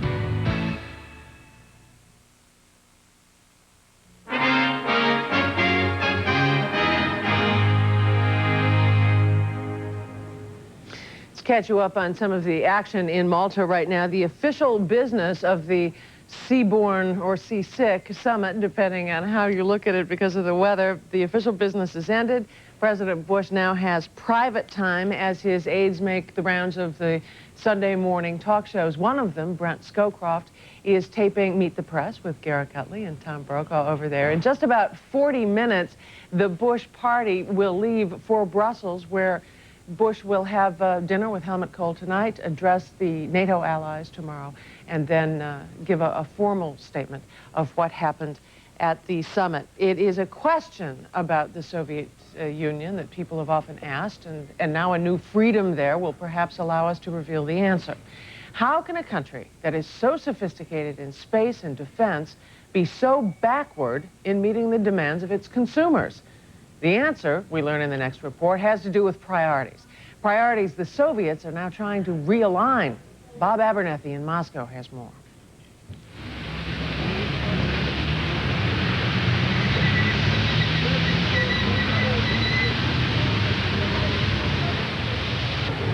Winter came late this year, but with a vengeance.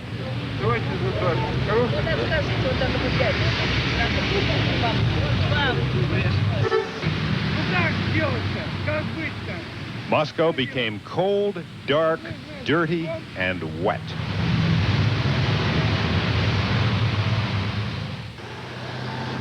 It's on a day such as this that the Soviet people demonstrate most clearly their legendary capacity to endure.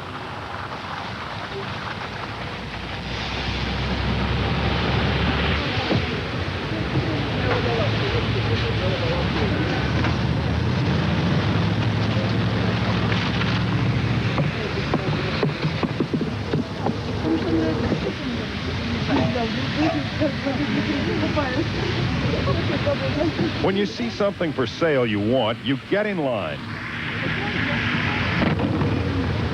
You might not have another chance anytime soon.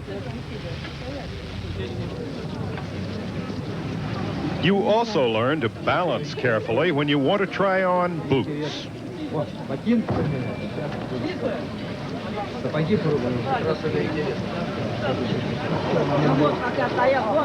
Even on this day, old people on inadequate pensions tried to sell a few things, anything, to make ends meet. Ed Hewitt of the Brookings Institution in Washington was in Moscow recently studying the Soviet economy. If I'm living in this system, there's two things I'd like to know. First of all is that my work produces results, that I get reward for my work. And secondly, that with that reward I can buy something. And right now both those are absent. This is still a system where you can work hard and get punished for it because your other workers don't want you to work that hard. And even if you do earn rubles, you go out, you get the right to stand in line or put them in a savings account. Those are the two knots they need to break. But if the Soviet consumer economy is so backward, how to explain this?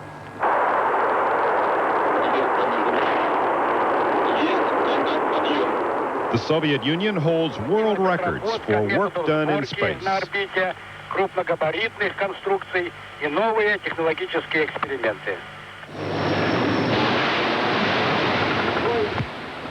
Or how to explain this?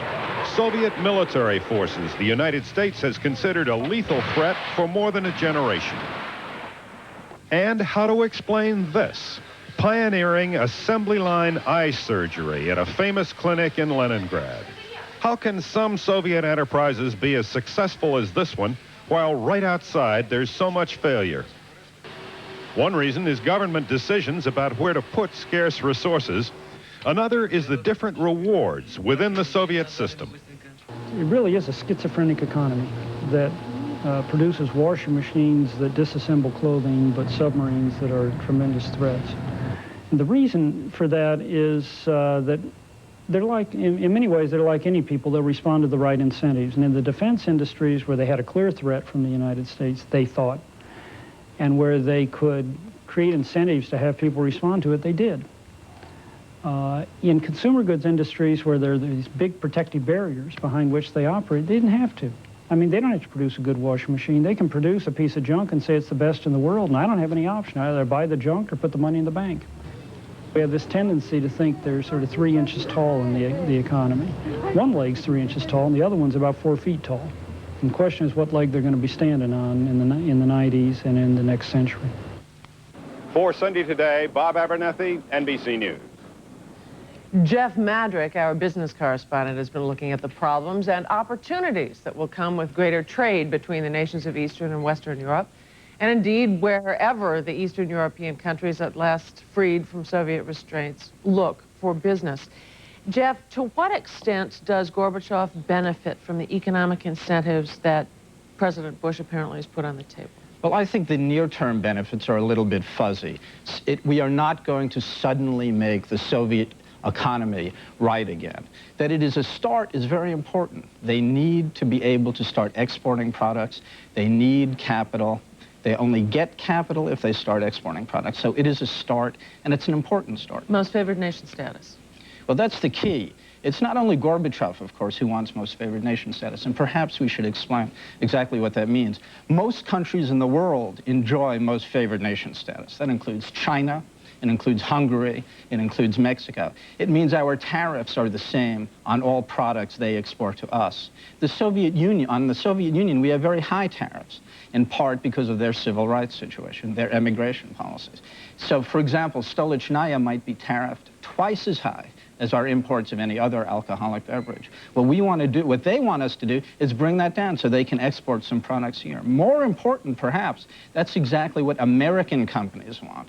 They want the Soviet Union, they want the right to import products from the Soviet Union that are competitive with imports from the rest of the world. American corporations have long complained about the fact that they've been left behind while Western Europe and Japan have gone in and opened up this brand new huge market in the USSR. I think so it's as beneficial to the United States as it is to the Soviet Union to have this agreement? I think without question, this is one of those great times. It's a coming together of obligation and opportunity. I think we have to remember the long history of the disfavor in trade with which we've held the Soviet Union. It has a lot to do with their immigration policies. The Jackson-Vanik Amendment 15 years ago is preventing us from conferring most favored trade status on them. I think that will change, but undoubtedly it will benefit companies. They are crying for it. Ask any businessman, and he will say it is long overdue. We know that there are a lot of rubles floating around the USSR, but they're not convertible to U.S. dollars.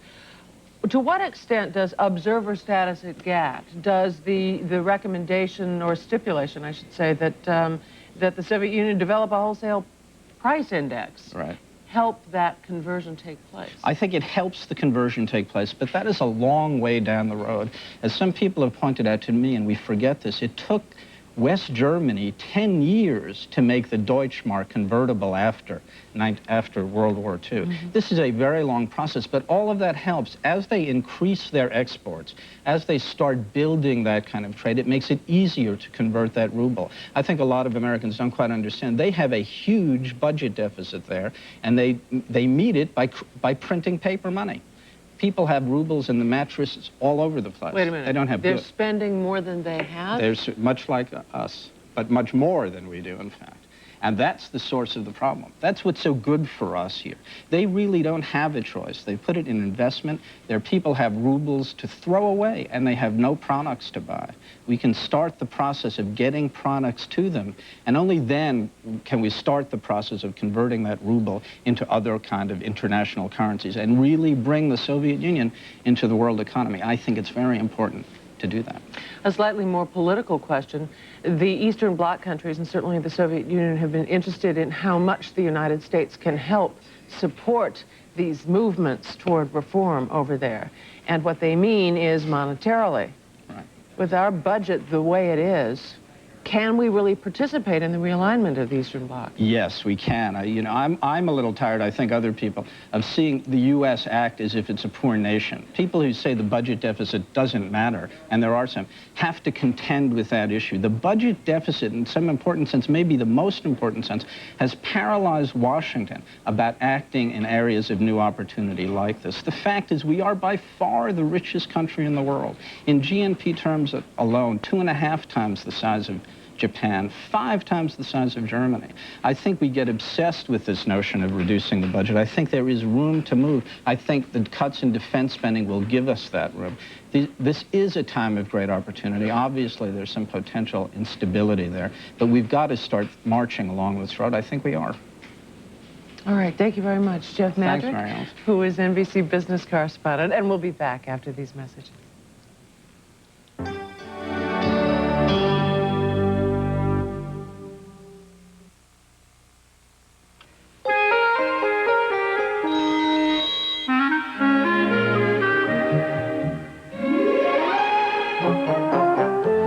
Even the worst arthritis sufferers don't have to wake up stiff and sore, because your doctor can help you find relief from the morning pain and stiffness that are often early signs of arthritis. Go off to see your doctor today and get a kick out of getting up in the morning.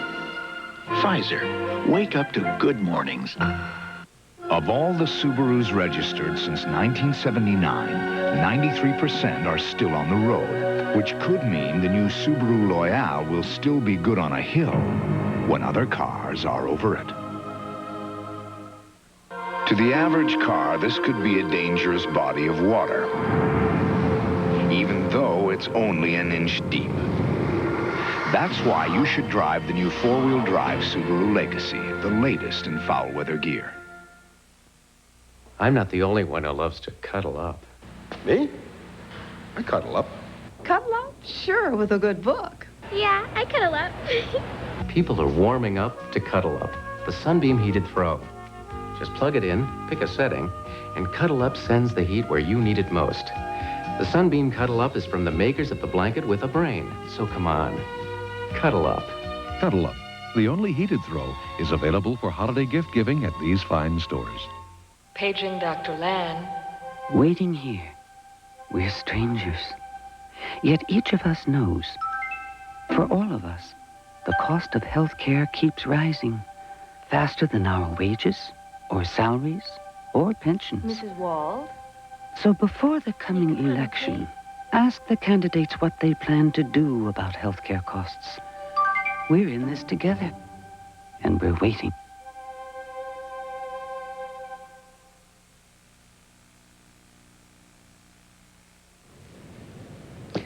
In East Germany, the Communist Party has expelled former party chief Erich Honecker and several other former leaders, and the Communist Central Committee has been stripped of its role as the decision-making organ. Decisions now will be made by a special committee, which is expected to be comprised of more reform-minded communists. NBC's Mike Betcher reports from Berlin. Members of the Communist Central Committee arrived at their headquarters this morning only to be told that they weren't in charge anymore. East German television announced that they would be replaced by a special committee that will rule until a Communist Party Congress meets in mid-December to decide the next stage of reforms. Last night, an angry crowd of Communist Party demonstrators demanded drastic changes, including the resignation of their leader, Egon Prince. He was jeered by the crowd when he pleaded for party unity. Prince left without telling the communist demonstrators that he had ordered the arrest of 3 former senior Communist Party officials who will face charges of corruption and abuse of power. Among those arrested were Harry Tisch, who once led the Communist Trade Union, and Günter Mittag, who once was in charge of the nation's economy. Before the Communist dynasty's disintegration began, Mittag usually stood at the right side of former East German leader Erich Honecker. They were symbols of communist power. Honecker himself now has been stripped of any immunity from future prosecution. But while the Communist Party purges itself, the reunion between East and West goes on. Today, East and West Germany's youngest generation met near the wall and exchange Christmas gifts. And East Germans formed a human chain across their nation to demonstrate their support for reforms. Mike Betcher, NBC News, Berlin. Events in Malta are being watched keenly, of course, in Eastern Europe, where Mr. Gorbachev's support of new freedoms has had an enormous impact. In Czechoslovakia today, Communist Prime Minister Ladislav Adamek formed a new government, including the first ministers approved by the pro-democracy opposition. This new government, however, may be just transitional. More than 40 groups are demanding a democratic government with no political affiliation. In the streets, however, calm prevailed, appropriate to a Sunday morning. Rick Davis has this report. There are many reasons to give thanks this Sunday. Freedom seems more than a hope after a week of changes in Czechoslovakia. For Czechs like Hannah Fisher, the Bush-Gorbachev summit is seen as another step toward that freedom. I cross fingers for them. That's it.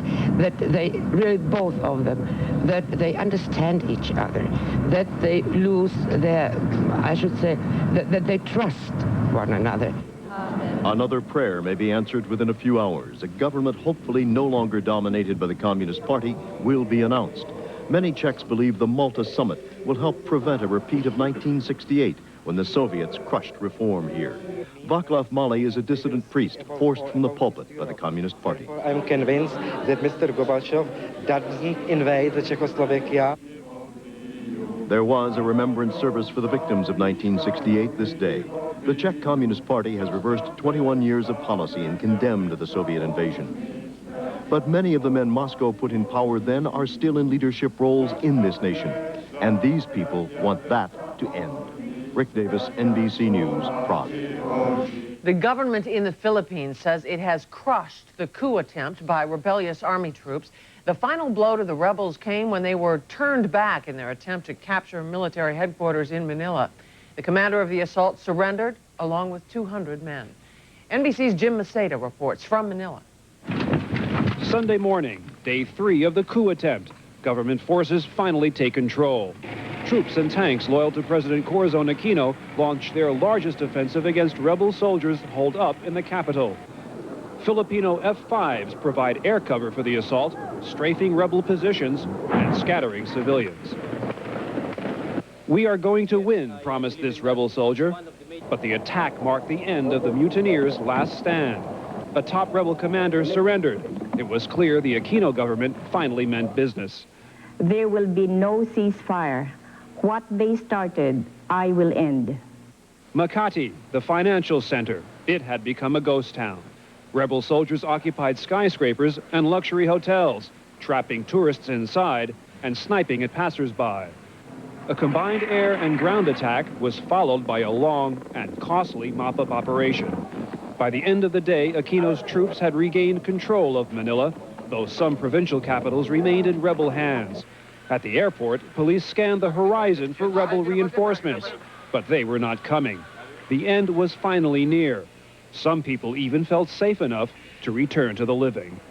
Jim Maceda, NBC News, Manila. In a suburb of Brussels, Belgium today, an explosion in the cellar of a makeshift shooting gallery has killed at least 12 people and injured at least 3. A ricochet from a gun being used on the range was thought to have set off the blast. Belgian radio said it was not known whether more people were trapped in the basement. The shooting club is in the district of Jetta, a suburb on the northern fringe of Brussels.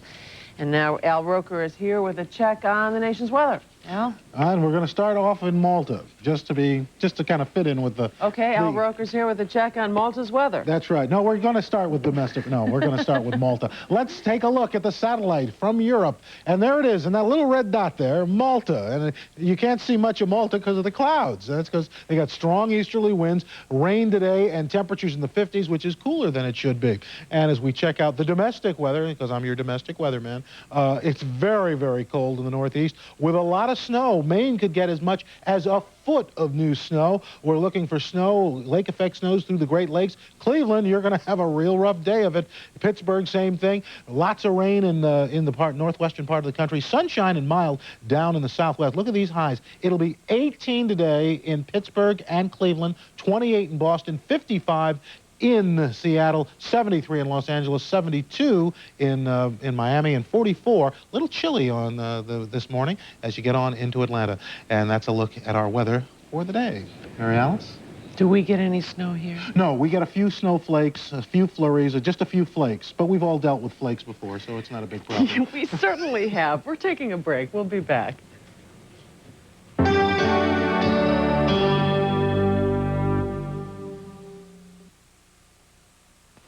I have to cancel. I keep canceling. I had to cancel. Why do you keep putting it off? Mother, I'm not... GE's breast cancer detection system. I keep meaning to. Did you go? I'm too busy. It can detect tumors too tiny to be felt. It's such a busy week. I'm going to go next week. I can't find the time. I just haven't had time. When? It can help increase the survival rate to 91%. I'll go when I have the time. Next week. Oh, I can't next week. Don't As stop. soon as I can find the time, I'll go. But there's one thing GE can't do. We can't make you go. It's nothing to worry about. I just couldn't go.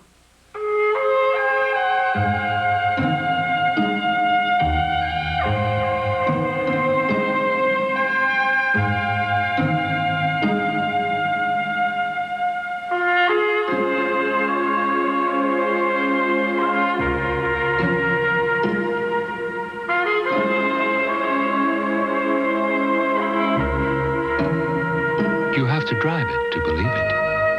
The new Accord. A perfect time for that perfect gift.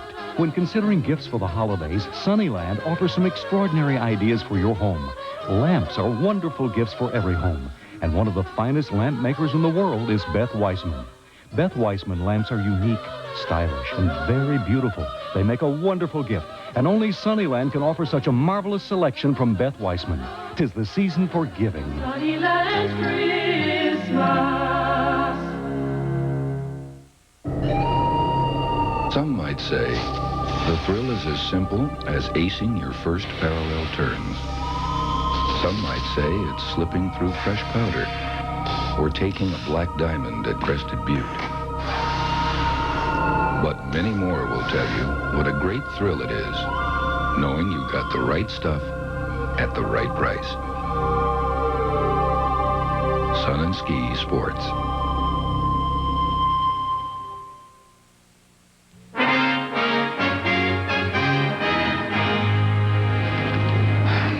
And we're back in Malta now, discussing what's happened at this summit, what it's going to mean for all of us. The central subject has been not only weapons, nuclear and conventional, but Europe itself, the heart of that, the future of Germany, East and West, and communist Eastern Europe. We're going to talk about that now with Christoph Bertram of West Germany, a columnist for Die Zeit, and with Christian Mallard from France, the foreign editor for La Cinq, a French television network. Good morning, gentlemen.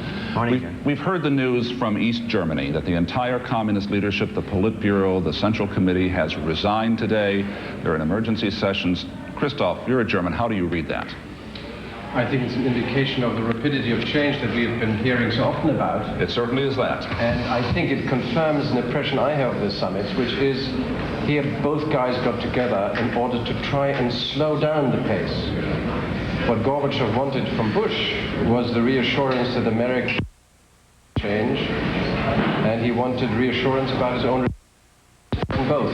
So I think the Russians are quite pleased about it. But it does emphasize the need for some kind of framework of stability, which is still not quite visible in the context of Europe. Christian, you look at East Germany from a French perspective. Again, leaders such as Bush and Gorbachev are supposed to lead, and yet here once again with East Germany, they seem to be behind the proverbial curve. Events are outstripping what they can do.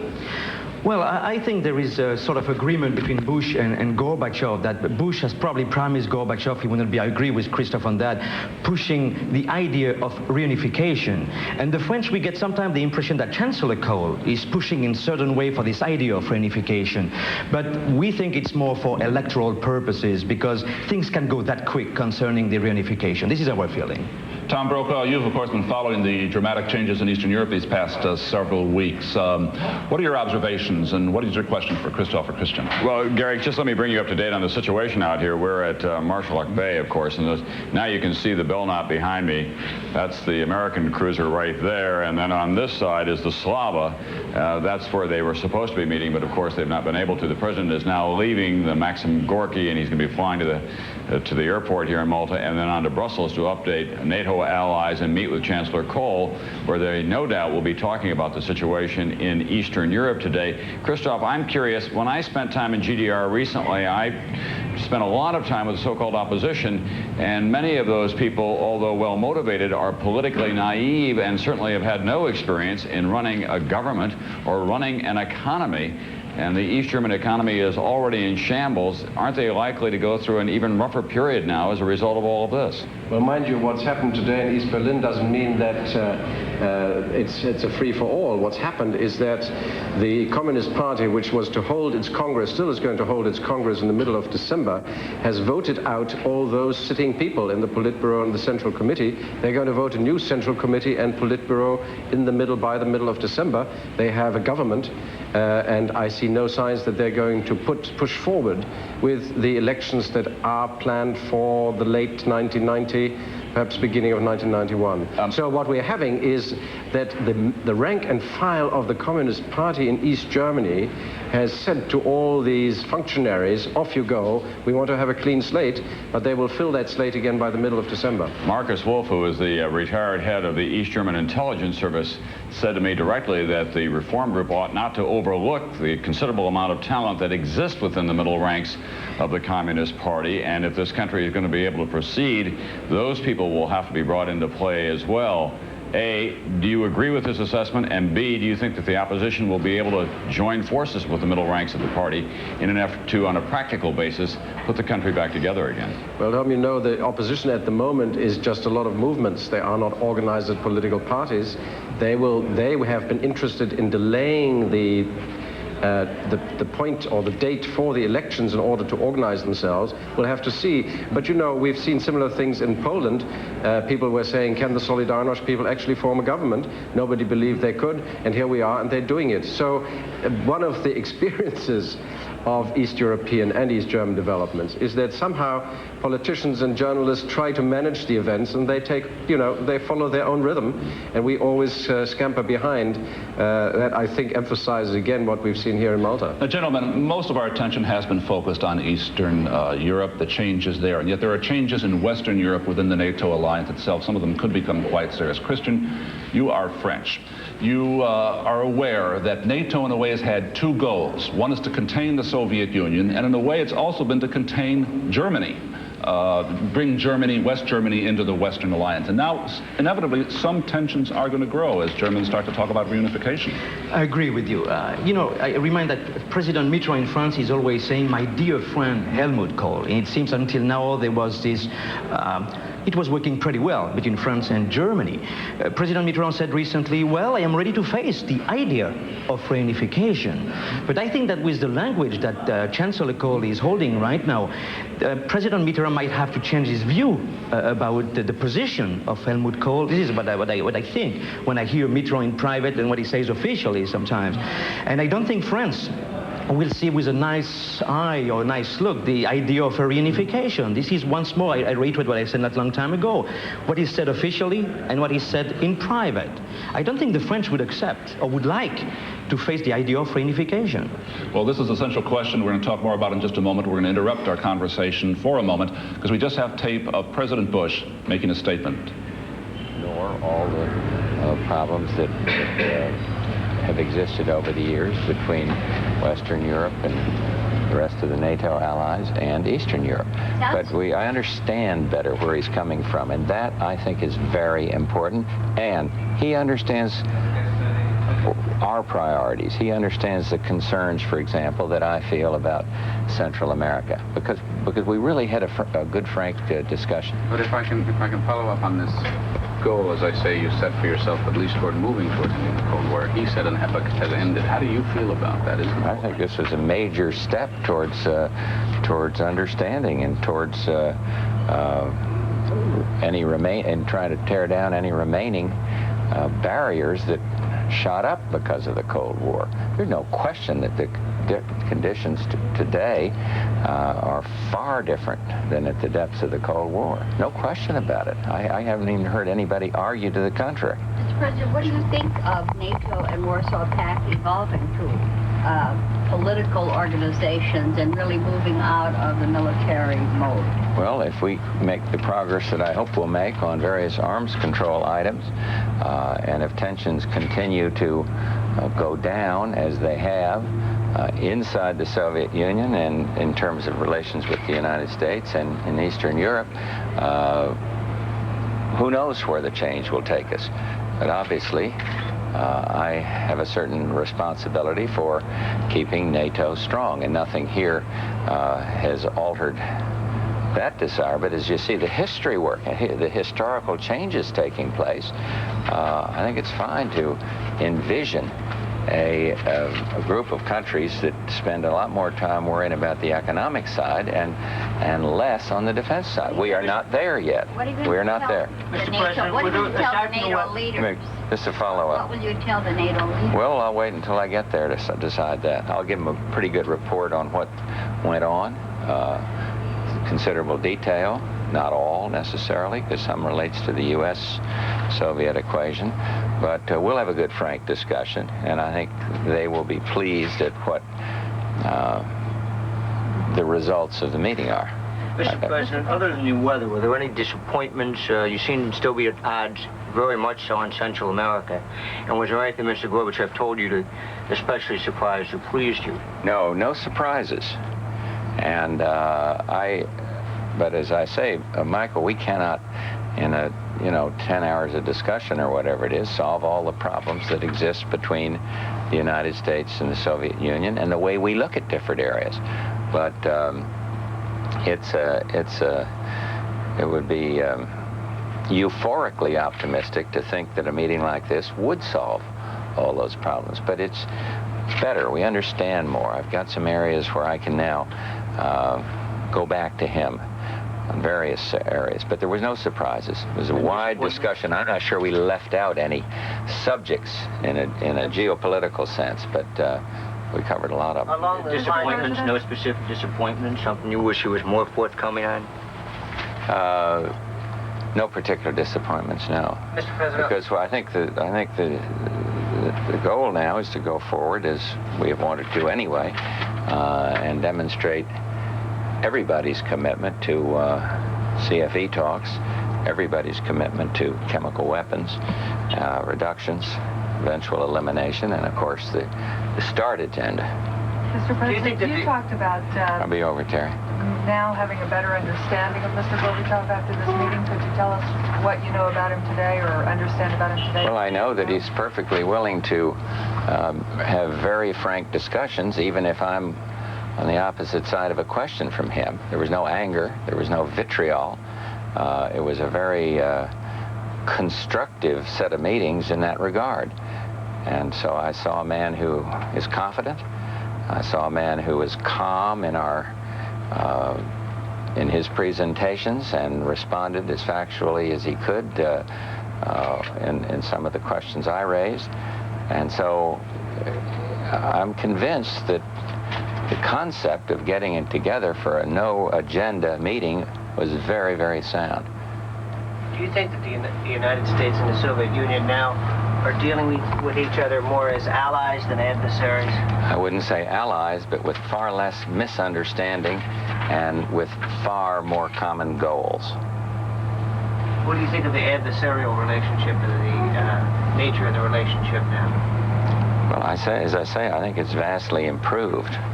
Tensions reduced, not eliminated, but reduced. We still have different ways of looking at certain questions, and but I think the answer is improved, Terry. Mr. President, relatives of the Pan Am 103 bombing were going to have a ceremony in the harbor today, drop flowers into the harbor, as part of their attempt to have both you and Mr. Gorbachev work together in fighting international terrorism. Did this come up specifically this weekend? Could you talk a little bit about it? Not 103 per se, but you're talking about anti-international terror. Yes, it did, and also in the anti-narcotics efforts. So there's more we can do. We didn't discuss it specifically, but I'm thinking about certain kinds of intelligence interchange that can prove to be beneficial. What was the conversation he was referring to on Governor's Island? In the car. In the car. No, the car was in Washington. You remember when we rode from the embassy over? We are listening to an impromptu news conference of President Bush after the end of the summit conference here, talking to pool White House reporters. The president, after the news conference, left for the airport to go to Brussels to brief NATO allies. Here is more of the Bush news conference. Strike to fail, and that it wasn't going to fail, and that it is irreversible. And I told him back then that I didn't think there were any serious elements in the United States that wanted to see perestroika fail. So that's probably what he was alluding to. I missed that part of it. Secretary Baker, before you came out here a couple of weeks ago, said that the Soviet role in Cuba, Central America, was the primary obstacle to a more beneficial, full-scale relationship between the two countries. You agreed, well, you disagreed here, but did you advance the issue at all? Can you say that? I don't know we advanced it, but I was very, very clear in telling him how strongly I feel about that. And it did build on what Jim Baker had talked to Shevardnadze about out in Wyoming. So there is no doubt in their minds that their assistance to Cuba and their lip service for the Sandinistas give us a considerable amount of difference with them. I mean, so it's very clear. Well, until we see a free Cuba, self-determination, and the people deciding what they want, Cuba will stick out until that date as a tiny country, but swimming against Mr. Gorbachev's own tide. And I made that point to him. And how did he respond to that? Well, I'll let you ask him the first chance you get. Could I ask you a question on arms control? Did I understand President Gorbachev to say that you hope to have a framework agreement in late June, but not an actual START treaty? I think we should shoot for a START treaty. I'm advised by some of the pros that that's complicated, but look, I think we ought to go forward and try to get a START agreement. And I think most everybody would like to see that happen. I don't see any resistance to it, but we've got some technical problems involved that let the experts discuss, not me. So if he said that there wouldn't be, I mean, if the implication that you got was there won't be a START treaty in the summer of 90, I didn't get that feeling from him. So you still think it's entirely possible? I think it's possible, but we have to drive the system. Is it likely? It's hard to quantify my feeling on that one, but I really don't see a reason why it can't happen. What about SDI in that context? Did you talk about SDI? Just a wide array. You can just be sure that defensive was talked about as well as offensive, as rockets as well as people. It was a wide array of discussion on that general field. Yeah. Was the procedure for troop cuts beyond CFE 1 discussed? Yes, he is very much interested in seeing troop cuts beyond CFE. He knows I'm part of an alliance and not going to go off on some unilateral attack on that. But I think, in fairness to the man, he did raise that. But I think we both agree that the immediate goal is to push the system on both sides so we can get a CFE agreement. And back to Terry's question, I think that's entirely possible. It should be. And I'm going to be driving our bureaucracy and discussing it at NATO because I think it's a very important step. Well, in that respect, are you going to cut the defense budget? Not in that respect. Well, we've already cut the defense budget. Has been talking a lot about. Listen, he's doing exactly what I want him to do. Go back and question and see how things can be restructured. And if there is a way to prudently save money and not weaken the common defense of NATO or not weaken the ability of the United States to protect our friends around the world, fine. That would be acceptable to me. But we're simply not going to go out there and make draconian cuts in defense so I can solve this Graham-Rudman problem. Do you believe him when he says he won't start a hot war? I think he has no intention of starting a hot war. You mean where you say attacking the United States interests? Well, how did he phrase it? There was something like that. War against the United States.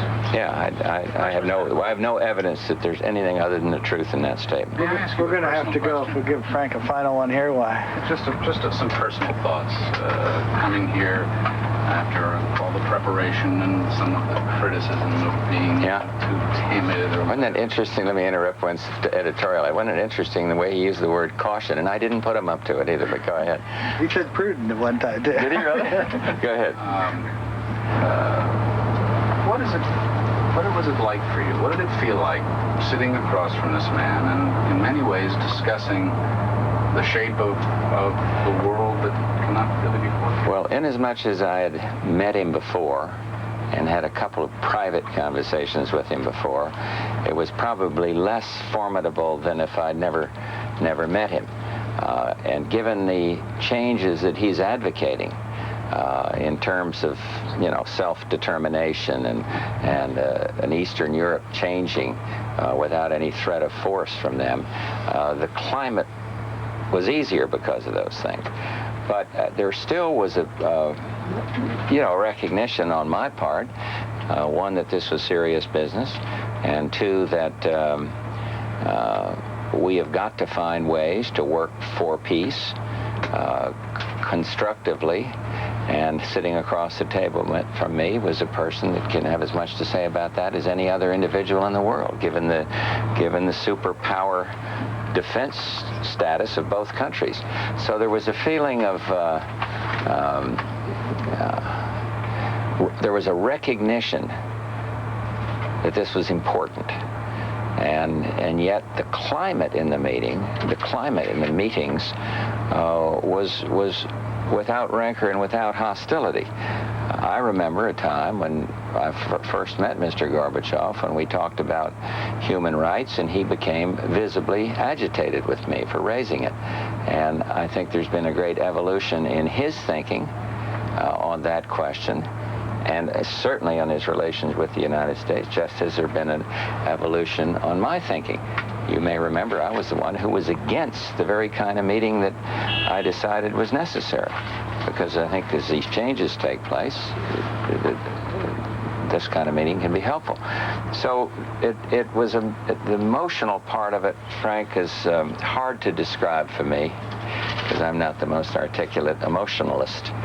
But I just can't have asked for a better ambiance, a better feel from the meetings, even though the differences are acute in some areas.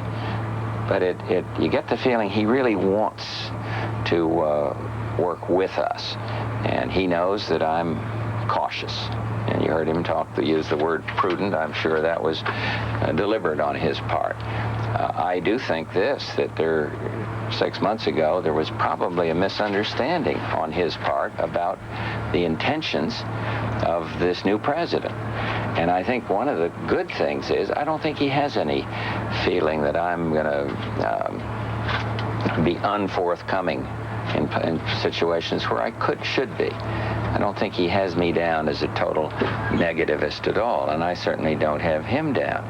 And as I see the reception he gets in Italy, I can talk to him about why that emotional response, his identity with change. So back to the personal side, the events helped. His own personality helped. I like to think he thought I knew what I was talking about, and we could have a good exchange without having to go to the experts or go to the notebooks, and it worked. And now we gotta move. Now we've got to move forward, and I think we can in a lot of ways. I think we can on the economic front. I'm convinced we can and must on the arms control front. You're going to report to NATO tomorrow. How are you going to report to the American people on this? I don't know whether we're having we may well have a press conference when we get back.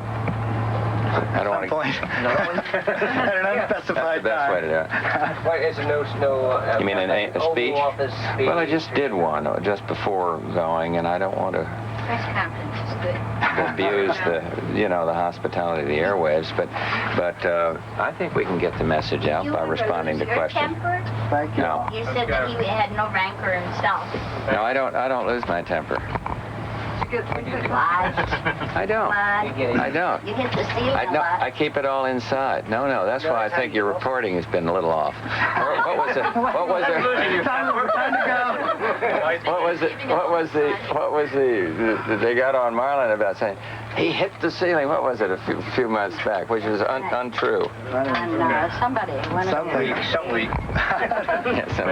Probably Reuters. Any seasickness from your superpower? No, but I don't have to. I'm matured. And the answer is, don't worry about things you can't do anything about. That's a little advice I got from the doctor in 1960, and it works.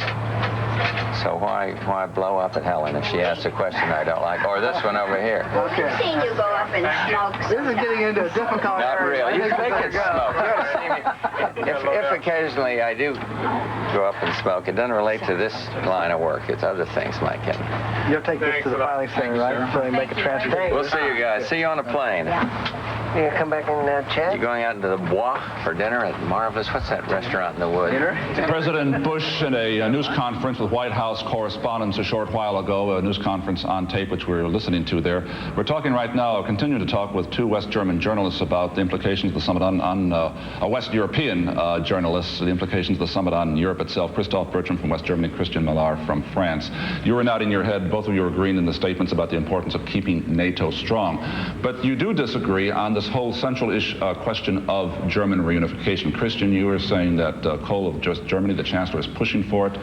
Christoph, you disagree with that? Well, as somebody who's living in Germany and reading and hearing what the Chancellor said, I found this a rather responsible statement. What you have to do, we have to reassure the East Germans that they don't run across in large numbers and thus create new facts by their feet. But how do you give them a future in East Germany? And that's what he's doing by saying, look, we're going to assist you. There is perhaps a common future. When it's going to come, I don't know. But that's all he said.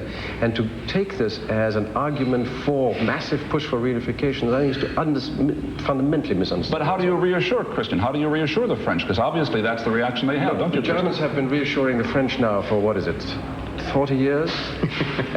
They still don't seem to be reassured, and instead of doing the one sensible thing, namely to push the European community into a genuine political union, the French have been dilly-dallying, in love with their own sovereignty and autonomy, and now they suddenly realize that something's happening in the center of Europe, and they get a bit nervous.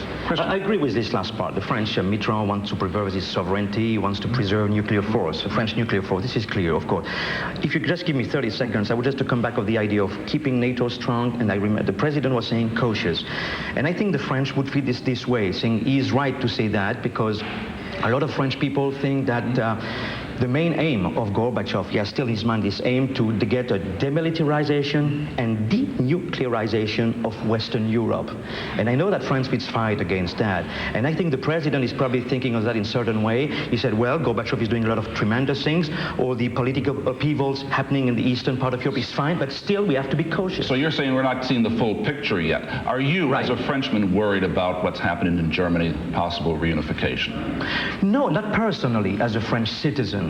But I know that most of the EEC countries, the 12 EEC countries, are wondering and said, well, if we get two Germanys, they're going to be very strong. And what are we going to be? We know that today, without being on our own, West Germany is the strongest country in Western Europe. If they get with the other Germanys, I'm sure most of the French and most of the other European countries will think, and a lot of them say that we are not going to be able to cope with that.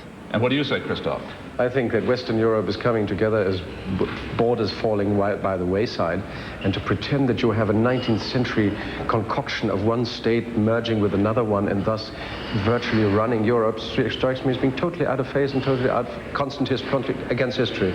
Christoph, Christian, thank you very much for being with us this morning. This discussion between French and German will continue, and all Europeans, friendly discussion will continue for a long time to come. Thanks for being with us. We'll have more on our special edition of Sunday Today from Malta and the United States in just a moment.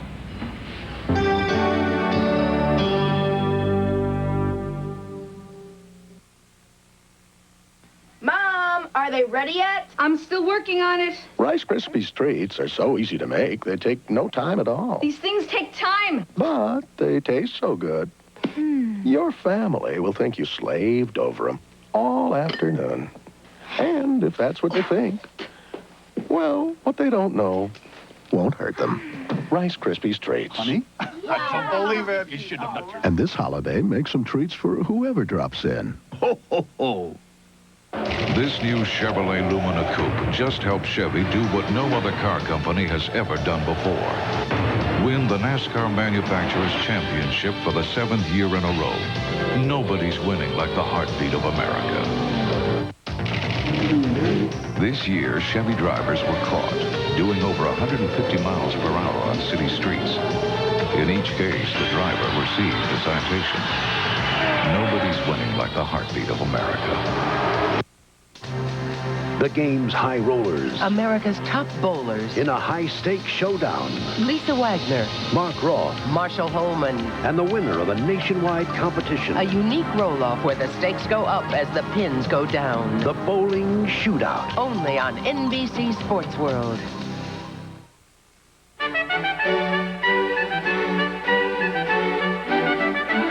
White linen. Estee Lauder's white linen. The fragrance to live in all year long. And to have the most beautiful holiday ever, choose any Estee Lauder fragrance, and this collection of 23 makeup essentials, valued at $100, is yours for only $27.50. This special holiday offer is yours at Foley's. Technology has finally conquered space. The space between your teeth. With Interplaque, its bristles rotate 4,200 times a minute, gently reaching into the spaces between teeth and along the gums to clean your mouth nearly plaque-free every time you brush. Interplaque, the high-tech answer to a down-to-earth need. Don't miss Houston Grand Opera's Hansel and Gretel, now at the Wortham Center.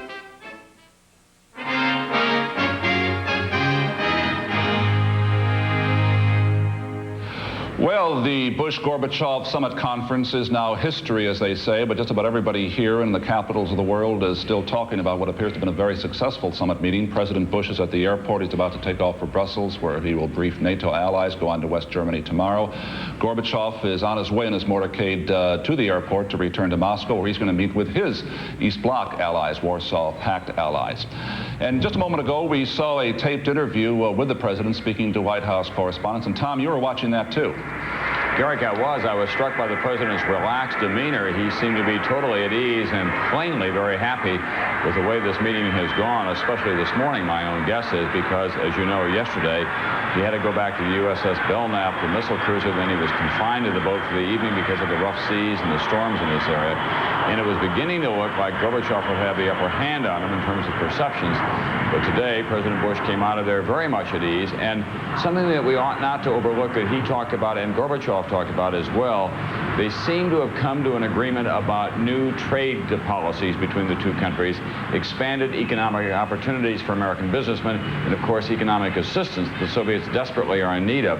That's an enormous market over there, and they need almost everything, so that could be a very important part of this Malta meeting. And another part of this meeting, as you also have noted, is the military side.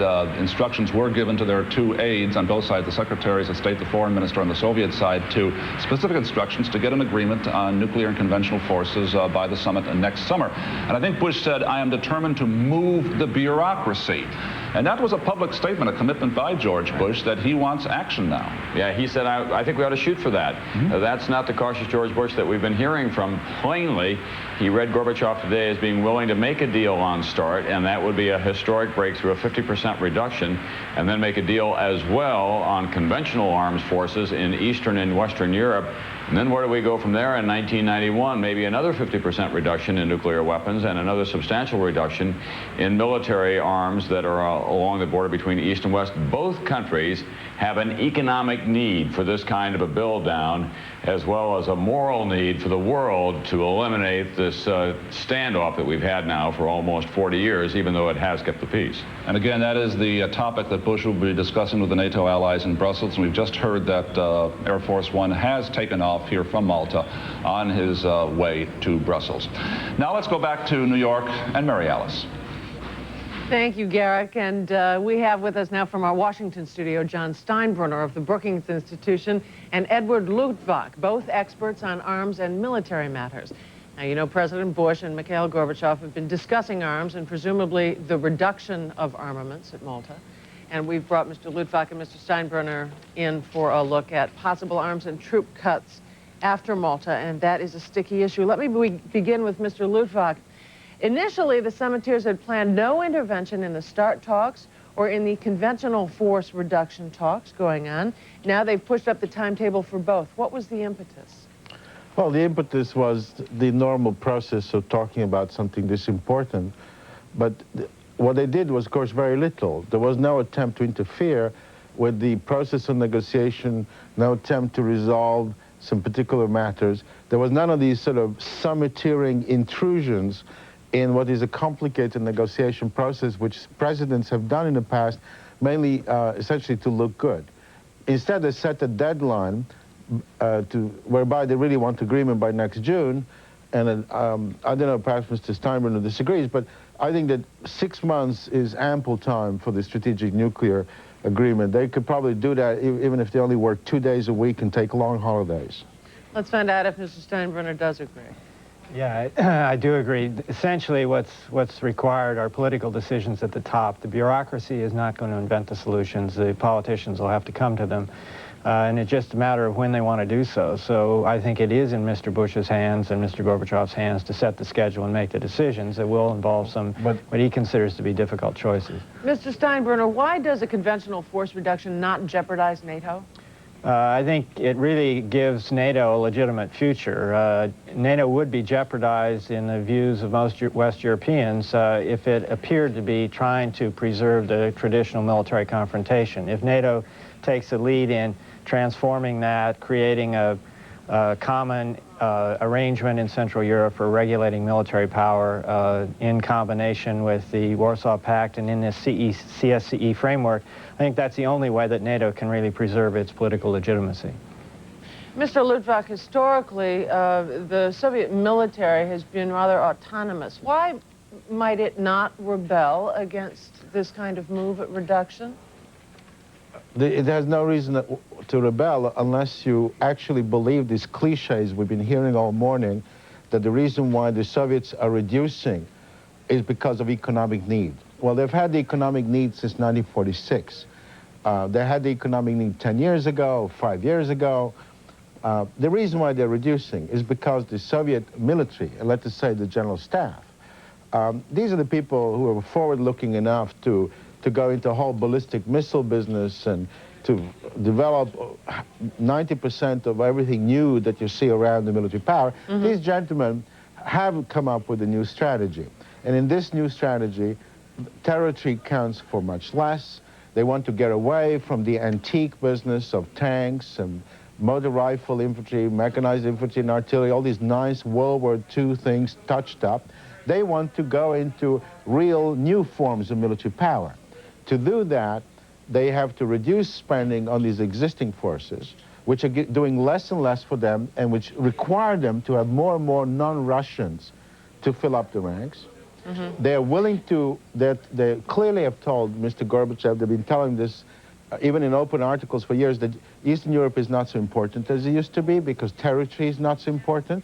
And they want to go ahead to brand new forms of military power. Mr. Steinbrunner, do you think that's the case? We have indications, certainly from analysts, that the Soviet Union is still spending 3% per year more every year on its armaments, and that it may well be deploying the SS-18 missiles.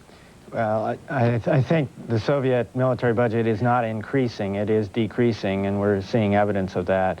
I would agree that there is a new security conception. I don't think it involves the classic projection of power in any form.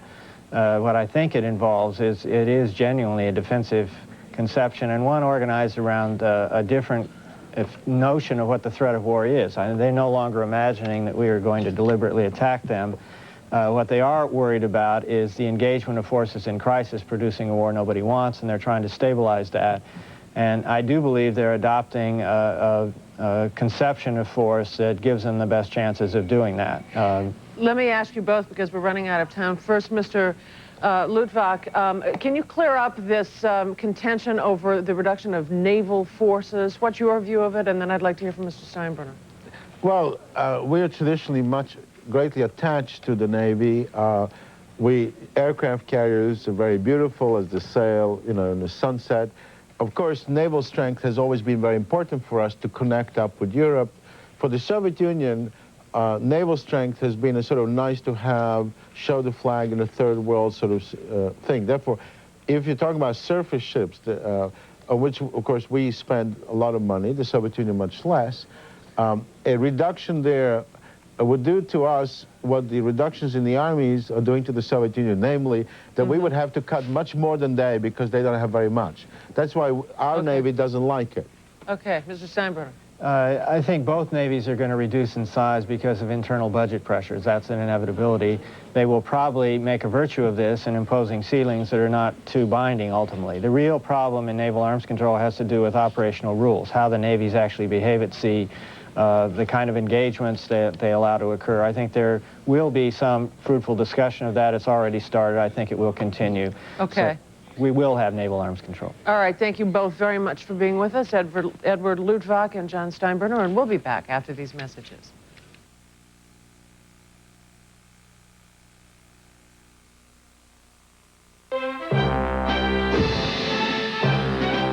Accidents happen. We can't stop them all, but we can have fewer, less serious ones, which would help lower car insurance costs. To do that, Allstate has combated drunk drivers and championed seatbelts, airbags, and anti-lock brakes. Allstate's committed to building a car insurance system everyone can live with.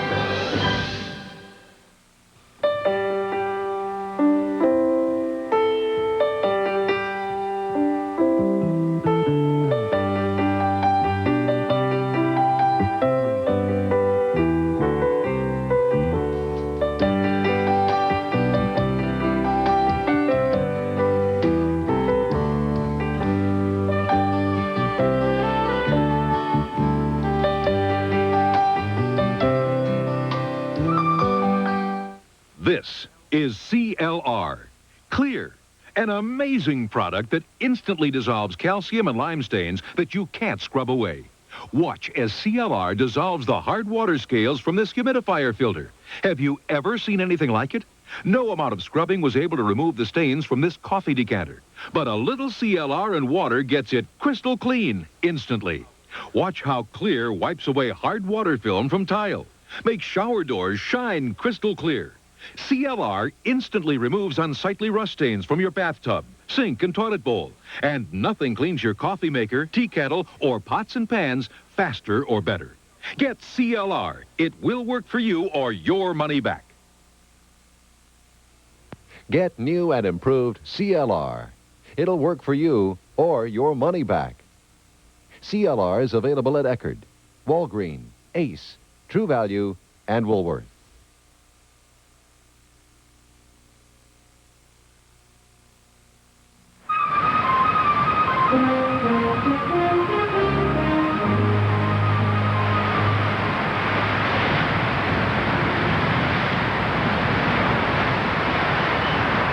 Continuing from Malta on this Sunday, our special coverage of the Bush-Gorbachev Summit Conference, and this is where we stand right now. Both the Soviet and American leader are headed off of Malta. Bush has already departed for Brussels. Gorbachev is about to leave for the Soviet Union for Moscow. You might think the news is over, but it never ends these days, particularly when we're talking about changes in Europe, Eastern Europe. These stories of the day, for example, in Czechoslovakia, a new government is being formed there for the first time. It's going to include non-communists in the cabinet. Also in Czechoslovakia, a key move today, the People's Militia.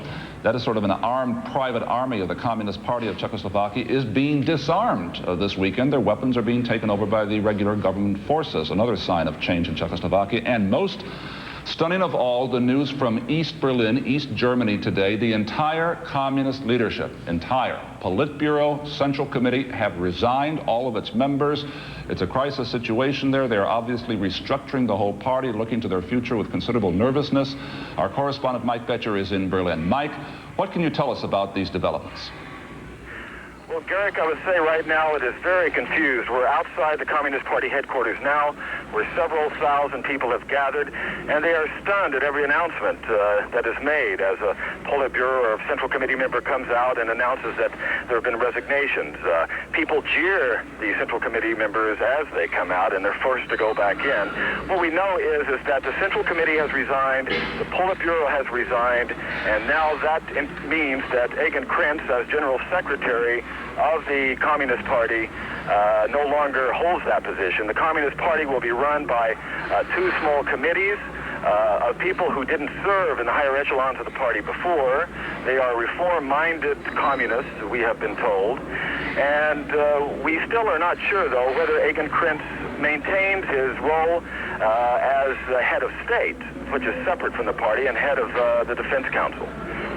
But the fact is there's this tremendous change occurring, this upheaval in the Communist Party there. What is the mood among the people, the crowd there outside the party headquarters? Are they angry? Is it a violent mood? Or are they joyous that this change has come about? They are extremely angry. You can see it on their faces. People are shouting. When a Communist Party member comes out, he's shouted down. They don't want to hear anything about what has been proposed. They want complete and utter change. And these people are angry. You can see it on their faces out here. And it is below freezing, Garrick, and the crowd is continuing to grow out here. So what is the next step? Is there a party congress that has to be held? One was scheduled for the middle of this month. Is that where the new party leadership is formed? And actually, again, who does choose it? We have to know the specifics now. The communists in East Germany, the East German non-communists have to understand this. Well, the interim Communist Party leadership, these two small committees that have been formed, will serve until the Communist Party Special Congress is held on December 15th. At that time, the route that East German communism and East Germany itself will take will be decided at that Congress.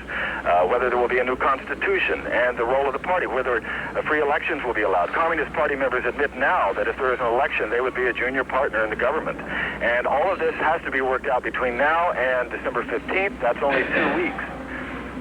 Mike, as you know, Tom Brokaw has been covering the story in East Germany and Eastern Europe. Tom, your observations on this certainly is a stunning surprise, and it's along the lines of what you've been talking about these last several days, the danger of change and instability in Eastern Europe. Kind of form, I guess, of there's a potential form here, Garrick, of economic and political anarchy taking place in East Germany. And what the reaction to that will be, I'm not sure, but as you know, the Communist Party in the GDR, the German Democratic Republic, has effectively been running every element of that country. I'm not one who says that they ought to stay in power, but I do wonder what happens now. What is the apparatus for making economic decisions? What's the apparatus for making government decisions? Who decides who works where and when tomorrow? Given the attitude of the people that are on the streets already, are they going to go back to the jobs, many of those jobs that they don't like? So I think that it's certainly an unstable situation. It could very well have a positive result. But in the meantime, it does give a lot of people some pause. Is it happening too quickly? Christoph Bertram was talking earlier in Poland. He said, you know, they were able to take over there. But in Poland, Solidarity was a trade union with a real structure. They had had 10 years to develop a political sophistication and to think about where they wanted to get to. This has all happened in the last 10 weeks in East Germany. And you've seen so much of it. Tom, thanks an awful lot for being with us this morning here on Sunday Today. I know you have to leave to catch a plane to get back to the United States for nightly news tomorrow night. Have a good trip. I must say, Garrick, I never thought that the two of us would be sitting, first of all, in Malta under any circumstances and discussing these momentous changes that are occurring. And I do think that they can have a very positive result, but we're in for still some very rough waters and some unpredictable turns ahead, and everybody ought to be aware of that. Thanks, Tom. Have a good flight. And our thanks also to correspondent Mike Betcher in Berlin in that rapidly changing situation. We're talking about change. Jim Bitterman is here. You've covered the events in Eastern Europe too, Jim. And it's not just official policies, official government analysis. We're talking about people, the people out there in East Berlin in front of the party headquarters that Mike Betcher was just talking about, and the rivalries that can grow. Absolutely. In fact, I mean, you know, there are some dangers in these changes that are taking place. A lot of people are worried about them. One fear among the Europeans is that as the superpower influence declines in Europe, that the Europeans will go back to their past, reviving the old alliances and the old rivalries. This week I tracked down the heir to the Austro-Hungarian Empire, once the most powerful, largest on earth, just to find out what his views are on the emerging Europe and what role he may personally play in it.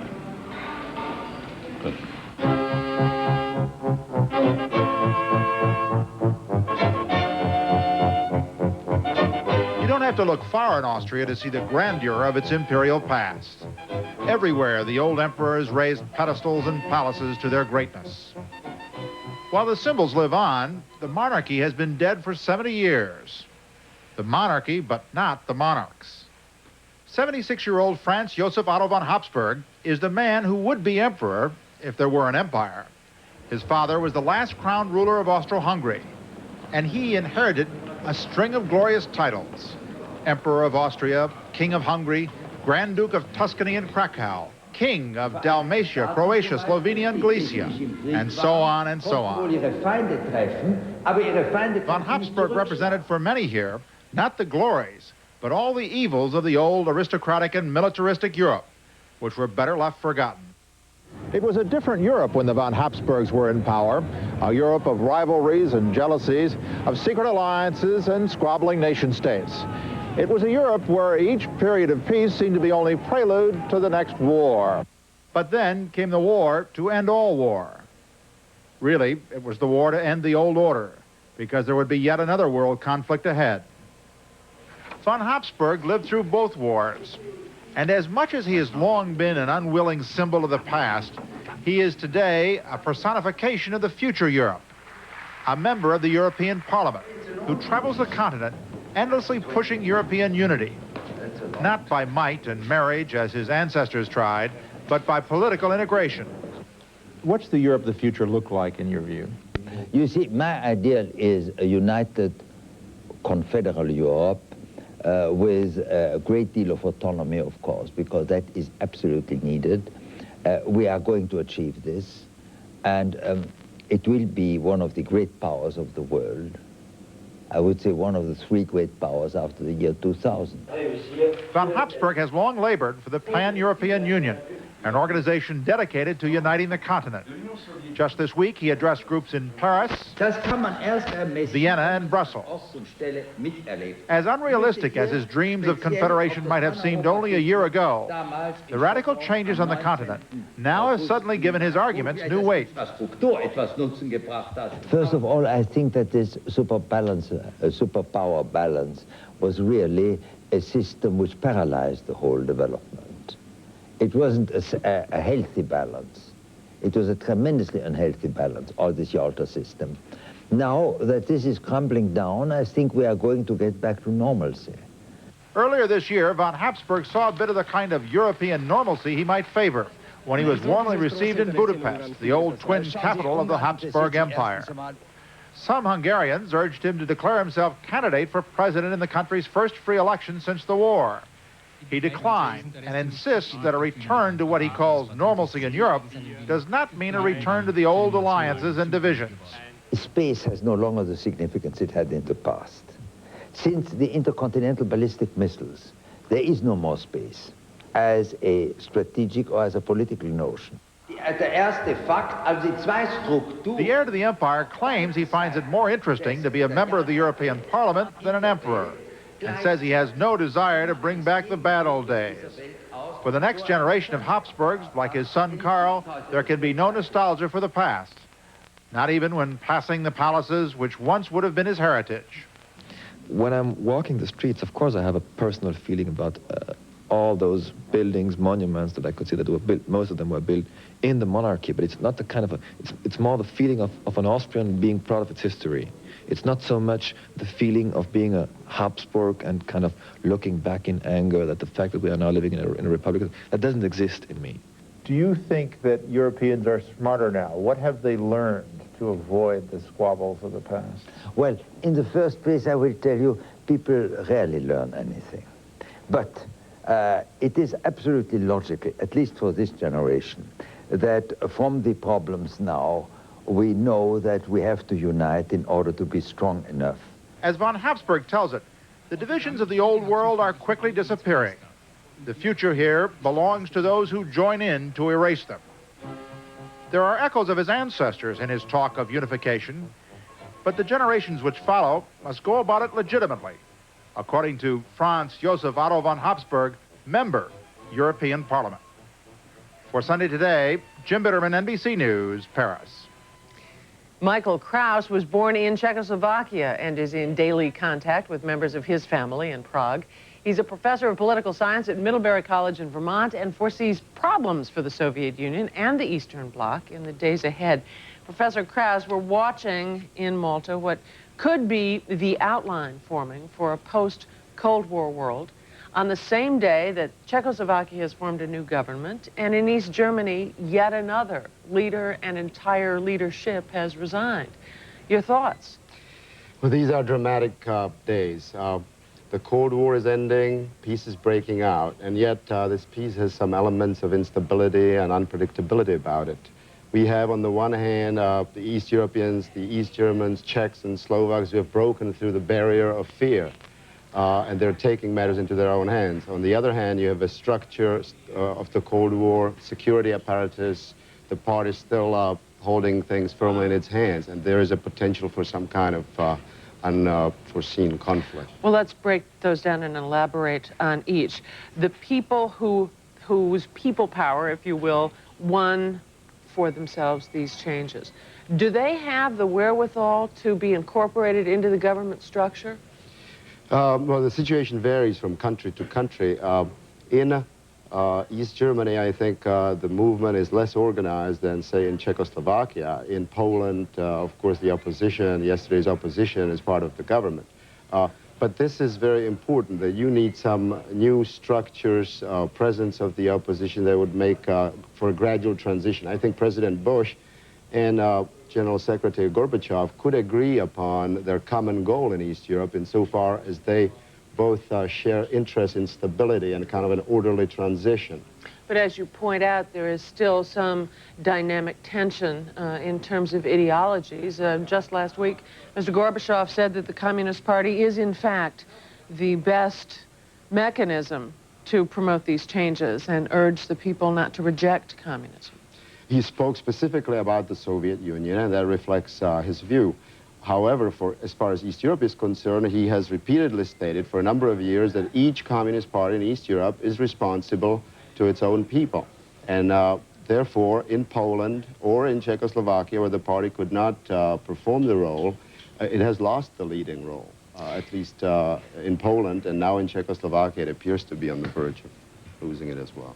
What of the theory that the USSR has basically blown off its satellites as too expensive to maintain and too cantankerous after all? I think that they haven't blown off East Europe, as it were, because there are many ties that bind East Europe to the Soviet Union. Economic, for example. The bulk of East European trade is with the Soviet Union. Their products cannot compete with the Western market, in the Western market. So we will see East Europe still working with the Soviet Union in many respects. They can't make it on their own economically without the help of the Soviet? Not in the short run. In the long run, perhaps, but it will be a difficult road to a new East Europe. Public opinion polls inside the Soviet Union show that Gorbachev is not exactly at the top of the hit parade. How crucial is it to the economy that Gorbachev stay in power? To the Soviet economy? Mm-hmm. Well, I think Gorbachev is now surrounded with people who are defining the situation in such terms that it offers a promise that they will adopt the right set of policies. But the economic situation reflects the heritage of the mismanagement and central planning, a system from which they're trying to move. I think it is very critical for the Soviet Union and for East Europe that Gorbachev remain in power.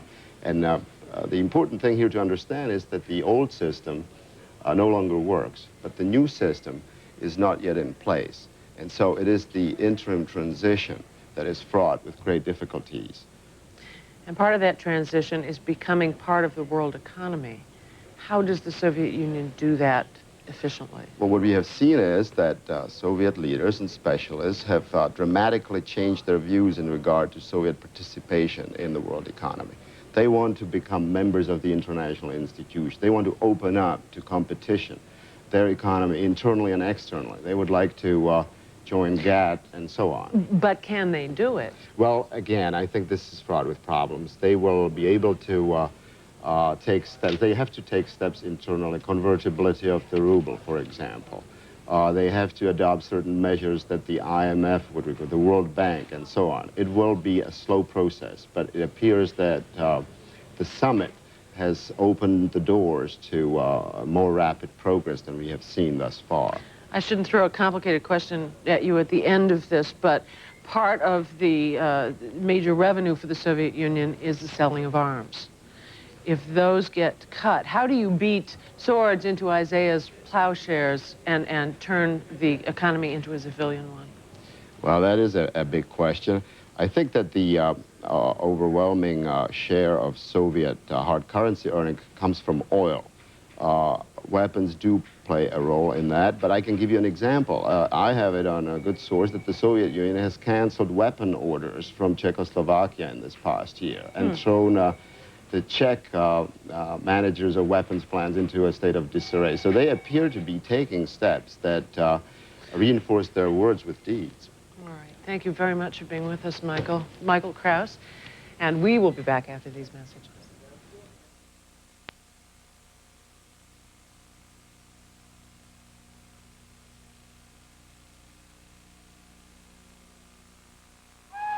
In 1859, Isaac Cook created a Great American Champagne to launch the Great American Clipper ships.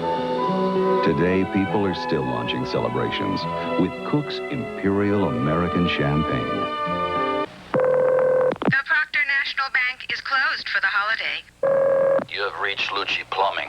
I am indisposed at the moment. Ever try to get help on a holiday or a weekend? It's nearly impossible, unless you're calling one very special number. GE Answer Center may help you. 24 hours a day, even holidays, GE's Answer Center is there. Whether you're thinking of buying a GE appliance or already own one. My son just put marbles in the ice maker. Don't worry, ma'am. The GE Answer Center never closes.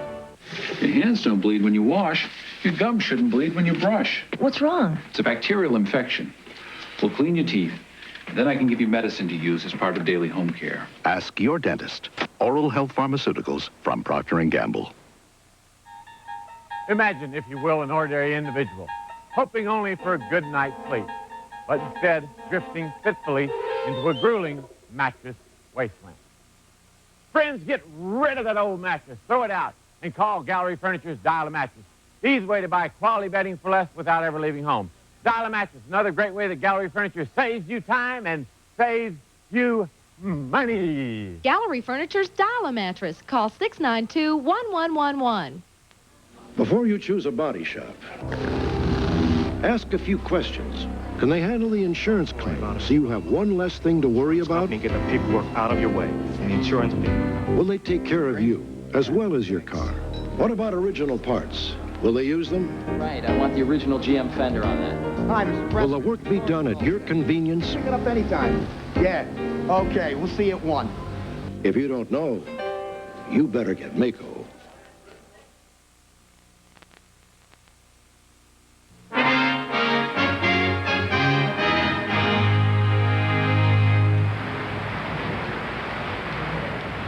We're back on Malta now with our special edition this morning, our summit edition of Sunday Today. The conference itself is over, and we've had a lot of analysis talking about the dramatic changes in the world. We want to take a minute or two and talk about a man, an individual. His name is Mikhail Gorbachev, and we're going to talk about Gorbachev with a man who knows him well, Severin Bialer, professor at Columbia University, one of our nation's leading experts on the Soviet Union. Good morning, Professor. Hello. I'm sorry, I have a problem with hearing what you're saying, sir. Mikhail Gorbachev is a man of many parts. He has been described as a very tough, cunning political infighter. He's also been described as an idealist. Can he be both? I think he has to be both. He couldn't be tough if he is not an idealist. I think the toughest people in politics are not cynics, but exactly idealists. And it works both for good and for bad. The worst crimes were performed for ideas and idealism, and the best deeds were done for that. And this combination is exactly a combination of a great leader. He's tough, he is able to adjust, He's a grand tactician who transforms sometimes his weaknesses into strengths. The best example now is Eastern Europe. Well, Professor Bialer, we see what's happened in Eastern Europe, to take your example. There are some people who say, well, he's accommodating himself to the changes there. He's coming along after the fact rather than ahead of the fact. And some people have noted that Gorbachev is a bit like Bonaparte. That is, he doesn't necessarily have a grand strategy, an end goal, but he's very good, as you say, as a tactician once he gets into a battle. And his strategy, if you will, is to fight one battle at a time, perhaps not knowing exactly where he's going to end up. Do you think he has a grand strategy? Does Gorbachev know where he is going? I think he has a grand strategy, but he changes his grand strategy very often, exactly with the development of events itself. He did not 3 or 4 years ago, or even 2 years ago, had the goal of changing Eastern Europe or of seeing what happened in Eastern Europe. But I think that he changed his views, and he not simply accommodated himself to changes in Eastern Europe. I don't think we should have make any mistakes about it. He, to a large extent, engineered at some stages what happened in Eastern Europe, in East Germany especially. That is to say, he saw what is happening, he saw what were his choices, he saw what is the most important thing for the Soviet Union, which is stability, international stability, to change internally Russia, and he made his choice. And he tried, even in a retreat, when the imperial power Russia retreats in Eastern Europe, he tried to keep initiative, and this is the extraordinary thing. It's not so difficult to keep initiative when you attack, but when you retreat, you fall the imperial power, and you try to make the best of it. And this is what he's doing. And this is very dangerous, but at the same time, I think it's very wise. Professor, it's one thing what Gorbachev is doing in Eastern Europe. It's quite a different thing what's happening in the Soviet Union, in Russia itself. Now, several centuries ago, as you know, there was another leader who tried to modernize, westernize Russia, open it up to the West, and that was Peter the Great. In the end, he failed. There was this deep-rooted Russian tradition of greater isolation rather than opening up to the outside world. In the end, do you think Gorbachev can change this basic Russian character? I have great difficulties in believing in changes that are complete, that Russia will become modern in the sense that the Western nation in America, Germany or Japan is modern, but there is a ground in between. We are speaking about improvement. We are speaking a different trend of development. We are speaking from a movement from a stagnation and a decline towards arresting the stagnation and reversing the process. And this reversal is starting. And the greatest danger here is not instability. Quite the opposite. It's stability. Instability can be very creative. We had stability for so many decades, and it led to disaster internationally and disaster internally for Russia. So from this point of view, I think that what he's doing has a chance of succeed as a reversing of a trend, of improving, though whether it will end up with a modern Russia is anybody's guess, and anyway, we are not speaking now about our lifetime anyway when we speak about the modern Russia. And finally, I would say with regard to Gorbachev and what is going on in Russia, we say that he's unsafe. We don't know what will happen to him personally. Now, first of all, no ruler in the history of Russia or the Soviet Union was safe. And secondly, I think that he is safer than we think. I think that the danger to him now, in the future, in the near future, next year or two, is not a danger of a conspiracy, of an alternative group. I don't see such a group. The danger is of some kind of an element, of a development, of a catastrophic development, like let's call the paralysis of railroads in Russia. Yeah. Something that will be beyond control of any group. So what you're saying, that may destroy him as a political leader. But basically, I think that this man has a good chance for the foreseeable future to stay in power and continue on this path. Although, as you note, Professor, there will be a lot of potholes, some serious potholes along this road of development and modernization which Gorbachev is driving his country, his people now at a very high speed. Thank you very much, Professor Biala, for being with us this morning. We'll be back in just a moment.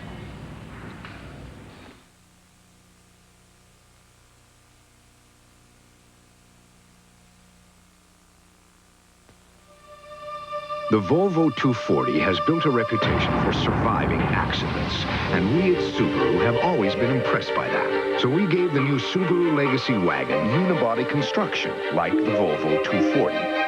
But unlike the 240, the Subaru Legacy is available with full-time four-wheel drive and anti-lock brakes, because the best way to survive an accident is not to get into one. To understand Asia, you have to understand its customs, its mystery, its people. You have to know what makes a good impression and what offends. For over 40 years, we've been learning about Asia. So in addition to our convenient schedules, we can give you something no other U.S. airline can.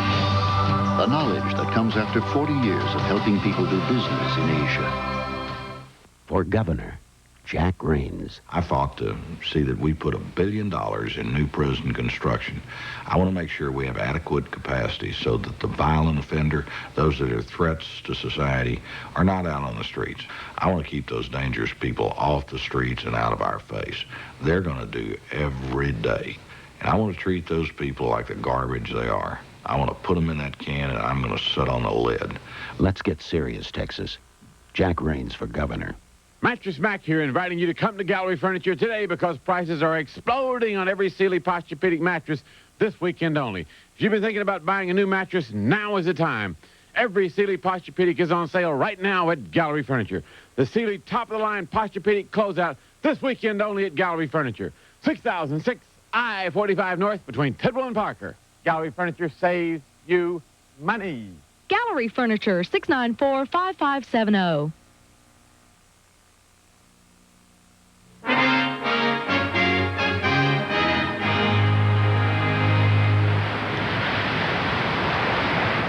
Time now to hear from the loyal opposition. We've invited Senator Joseph Biden of the Senate Foreign Relations Committee and Representative Lee Hamilton of the House Foreign Affairs Committee to look at the summit from the Democratic point of view.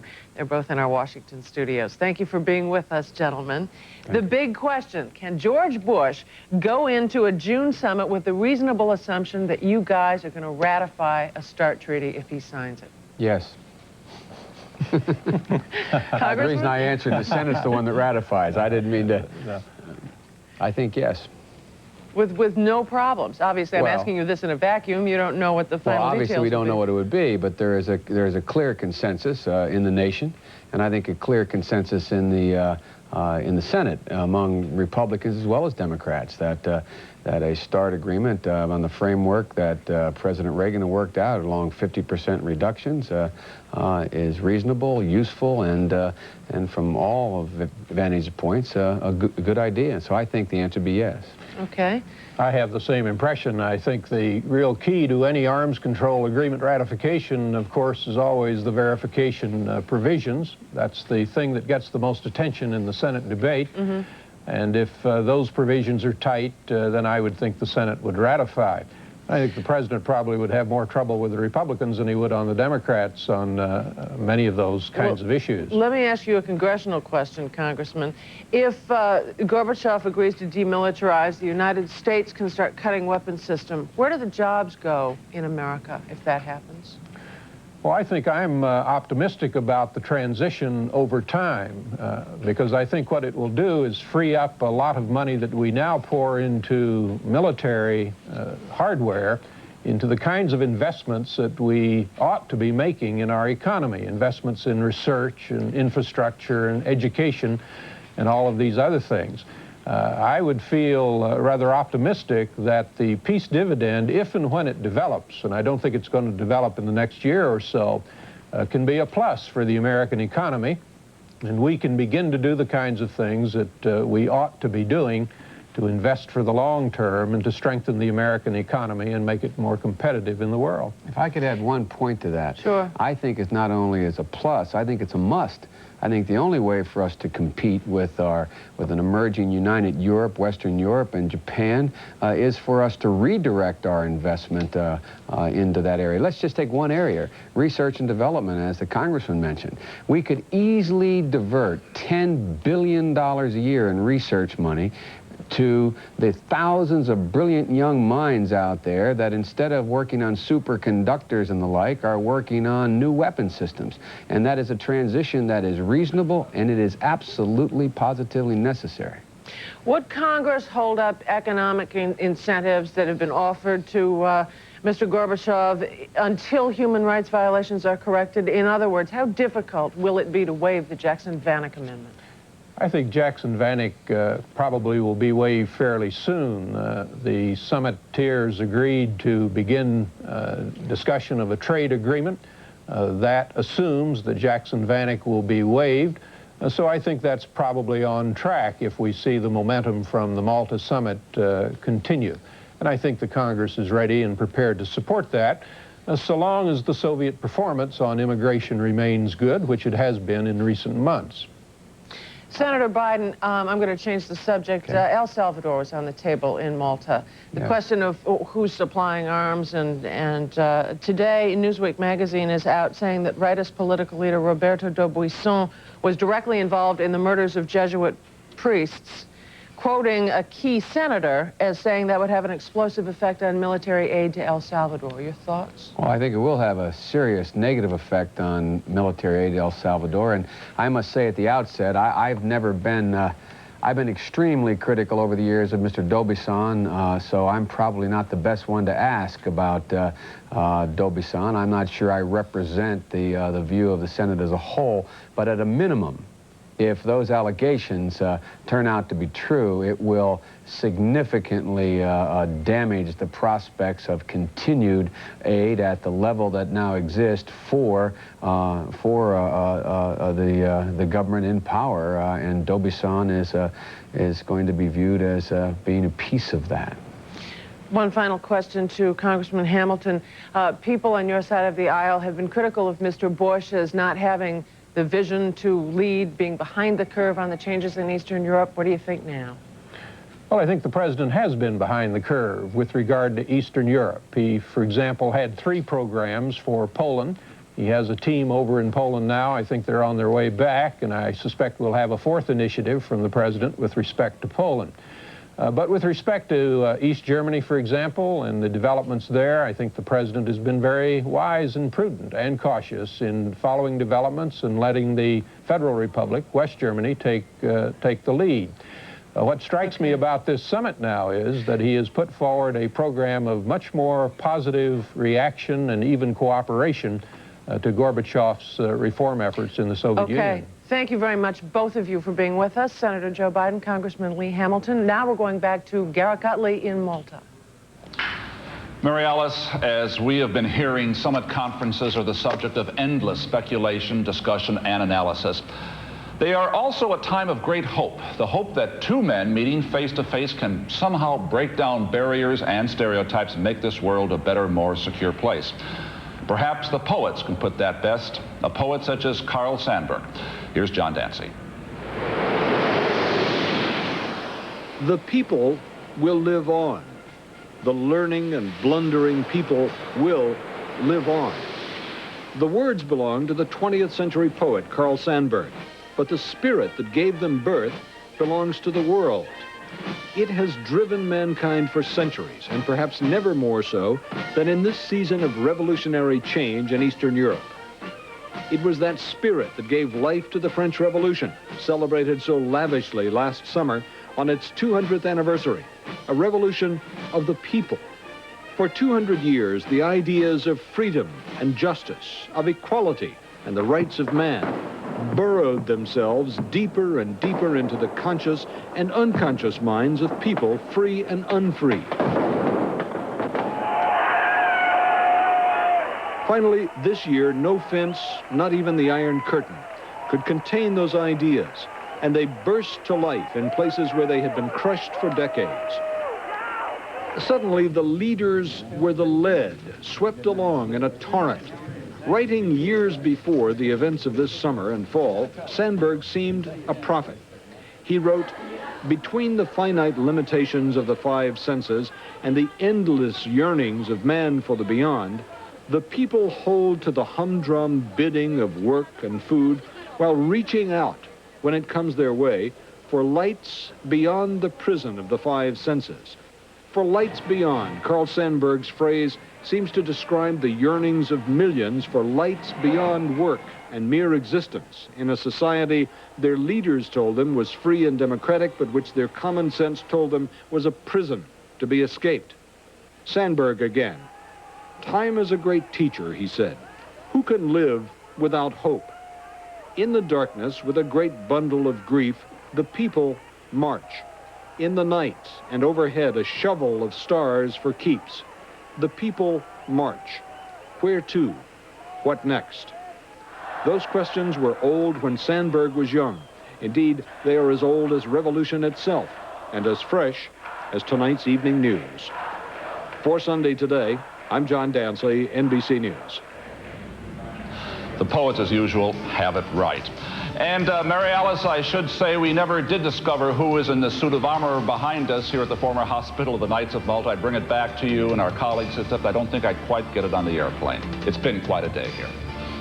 Bye-bye.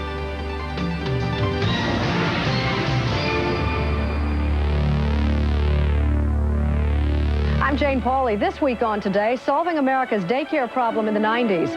Also, Linda Ronstadt and She Devil stars Meryl Streep and Roseanne Barr. This week on Today. When the Browns face the Bengals, it's another example of football fever in Ohio. Join the O.J. Simpson to find out about it Sunday on NFL Live. Did you know that Jensen Imports has excellent pre-owned Mercedes from $5,000 to $40,000? We try to cover everyone's price range on beautiful BMW, Mercedes, and other luxury imports. We promise not to tell anyone what you paid. Jensen Imports, located at 550 West NASA Road 1 in Webster. We're just 22 minutes from downtown Houston, open Monday through Saturday. Trade-ins accepted. Can you afford not to visit our showroom? Can you?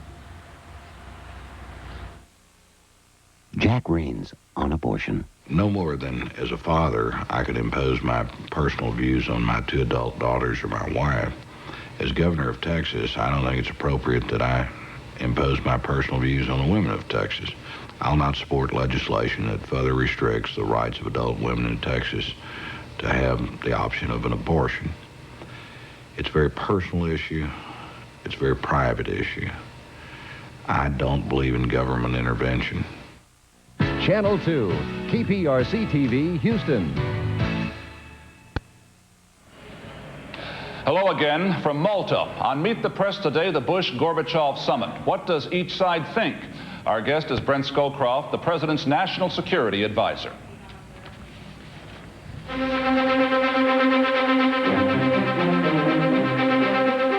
From NBC News, this is Meet the Press with Garrett Utley. Good morning, General. Thanks for coming by. Good morning, Gary. In the news conference with Bush and Gorbachev earlier today, both leaders said that they have given their aides, and that includes you,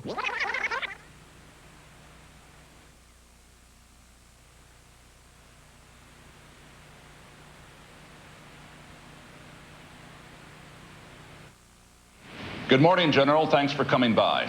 Good morning, Gary.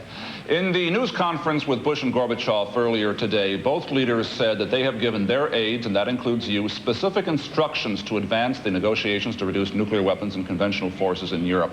How specific are those instructions? Garrick, they're fairly specific. First of all, there was guidance to the foreign ministers as to the START topics that they should take up in January, and then a more general guidance that we hope to have all of the major issues in START resolved by the time of the summit next June in order that a treaty could be signed somewhere in 1990. Let's get specific here. Is the guidance to meet this deadline, or do these guidelines include specific figures the foreign ministers have been given? No, they do not include specific figures. All of these were fairly general. And it was more timetables than it was issues which were resolved between the two of them. But in effect, the order has gone out. Bush and Gorbachev want agreements by the summit next summer. That's right. Tom?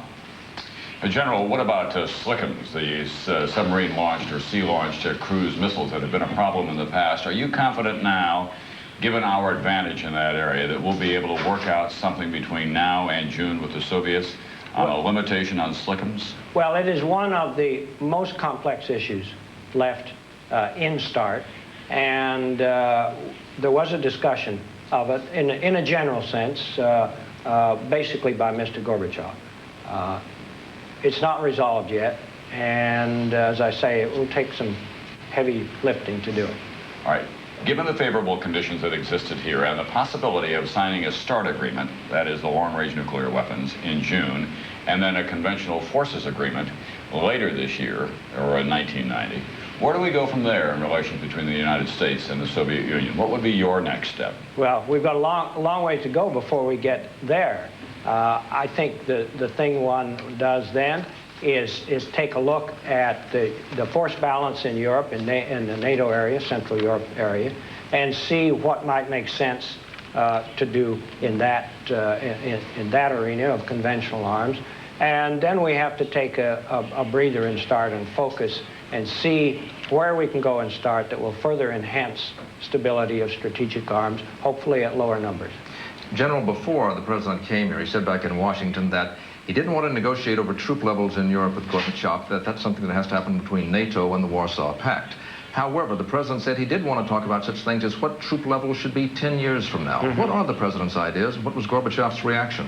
Well, that didn't really come up. It didn't? We did not talk troop levels in Europe. It was much broader than that. And the president did say, you know, that he couldn't do anything prior to consultation with his allies. But, well, it came up in a broad sense that there were changing circumstances in the world that Eastern Europe especially, and the Soviet Union, and Western Europe were all evolving, and the alliances should evolve to meet that. And President Gorbachev suggested they should become more political than military. A lot of talk back in Washington by the president and others that you need to save money in the area of defense. Based on what happened here in Malta, is it more likely now that we can have some fairly deep cuts in the Pentagon budget? Well, it certainly is not less likely, but I would be chary of saying deep cuts in the Pentagon budget. General, we welcome you, by the way, to our South End Guest House studios here in scenic South Malta. You've got the bay right behind you. We've got a little condensation and a fog going in the room, but I know there's a lot of clarity in your answers here today, and we appreciate that. Based on what we saw in the news conference today between President Gorbachev and President Bush, obviously there are still differences about Central America. Did you put on the table before him the evidence that you have that if not the Soviet Union, certainly its clients, Cuba and Nicaragua, continue to send weapons into El Salvador? We didn't put it on the table specifically, that evidence. The president alluded to it in his presentation. And then the two foreign ministers, while the presidents had their one-on-one, their private conversation, the foreign ministers were going to discuss it. Secretary Baker said he just didn't have a chance, but we will make that evidence available to them. Is it your impression that President Gorbachev has gone to Cuba and or Nicaragua and said to them, cool it, we don't want any arms going into El Salvador, we're trying to resolve these wider issues of peace and war on a global scale? He says he has, and I think there's no reason not to believe him, but if he has said it, it has not stuck. It has not taken hold. Tell us about the evidence that you have. 2 planes were knocked down, or at least one was found on the ground, the other one crashed. That's right. Did you find documents in those airplanes? We did find documents in the one that crashed, and there were documents indicating quite clearly that that plane came from Nicaragua. And did it show a Soviet connection of any kind? Only that there were a number of AK-47 cases of ammunition, and also some SA-7 anti-aircraft weapons, and those are, well, you know, they're of Soviet design. They were not necessarily sent directly from the Soviet Union. I mean, you can buy those things in the black market almost anywhere in the world, including American-made weapons. And Mr. Gorbachev pointed that out. General, coming back to the heart of much of this discussion this past day and a half, Europe, specifically Germany, what's been happening in Eastern Europe. Now, Gorbachev said before the summit he's allowing the Eastern European countries to go through these dramatic changes. But in the face-to-face meetings with President Bush, what did Gorbachev say in terms of how far he is prepared to let these countries go towards capitalism, towards democratic governments with non-communist governments? What he said was that he believes fundamentally in self-determination, that it ought to be up to those countries to decide how they want to form their governments, how they want to organize their lives, and he didn't put any limits on that. But obviously there's a limit in terms of the Soviet Union's security, which is the Warsaw Pact itself. Did he emphasize that point? No, he didn't really emphasize that point. He said that, well, specifically with respect to East Germany and the German question, he said that history had created the two Germanys. Neither President Bush nor he created them, and that we ought to really rely on history to solve it. And did President Bush take all of this at face value? Are there any doubts in your minds in terms of what Gorbachev is prepared to allow to happen in Europe today? He seemed very sincere. Indeed, he seemed to take credit for what's happening in Eastern Europe as a reflection of what he's trying to do in the Soviet Union with perestroika. Are you concerned at all, General, that events in Eastern Europe are happening, however joyful they may be, that they're happening too fast? That there's the possibility here of instability and then other more conservative forces moving in to avoid created by economic and political chaos? I think we can't say whether it's too fast or not, but there certainly is the possibility that things can get out of hand if they move very, very rapidly. And I don't think either side wants that to happen. And Mr. Gorbachev did point out that going too fast could cause some problems. General, Tom, John, we're going to take a pause right now. We'll be back with more questions on Meet the Press for General Scowcroft in just a moment.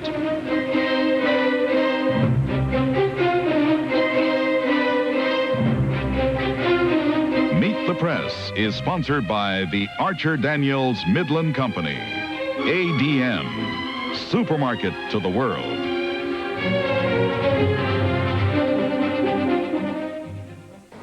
Today, nearly every city in America faces the same dilemma. Landfills choked with garbage and rapidly running out of space. To combat the problem, the city of Urbana, Illinois has turned to composting. Leaves, grass clippings, and other yard wastes are collected separately from the rest of the garbage, then broken down into organic nutrients. This can extend the life of the landfill by 20%. But what's even more remarkable are these biodegradable trash bags made with a special cornstarch additive, which starts breaking down the plastic in just a matter of months. As a result, these bags can be added directly to the compost pile, which has cut the cost of Urbana's operation by 30%. Composting with these biodegradable bags could soon be commonplace throughout America. For the sake of the environment, that day can't come fast enough. ADM, supermarket to the world. Continuing this morning on Meet the Press from Malta, our guest is Brent Scowcroft, the National Security Advisor. Joining me here from Malta are Tom Brokaw and John Cochran, NBC News correspondents. General, we've just received some startling news from East Germany this morning. It refers to what Tom was talking about a moment ago, the danger of instability in Eastern Europe. The news is that in East Germany itself, the entire Politburo, the Central Committee, the leadership of the Communist Party has resigned. There's a crisis meeting of the party there. Isn't this an example of the unpredictable nature of what is happening in Eastern Europe? And again, should this be cause for concern? Well, it is a prime example of the kinds of instabilities that are there and that we have to worry about. Now, that the East German government's been under a lot of pressure as not moving sufficiently sincerely or rapidly. But one of the things Mr. Gorbachev pointed out, which in response to Tom's question, he did say that we could not always anticipate that future developments in Eastern Europe would not produce some instabilities which would cause problems, and therefore we needed to be very cautious and very careful. Well, let me get your best guess on these developments in East Germany. What is this going to lead to? What do you predict? Well, I would only guess that we could have a development something like has taken place in Poland, where you would the Communist Party would do away with its primary primary role in the political life of the country, and you could have non-communists running. That's just a guess, though. Tom? General, the president is going to meet with Chancellor Kohl Yes. of West Germany. Will he encourage him to move forward even more rapidly with his concept of a federated Germany in which you have, in effect, two governments, one country?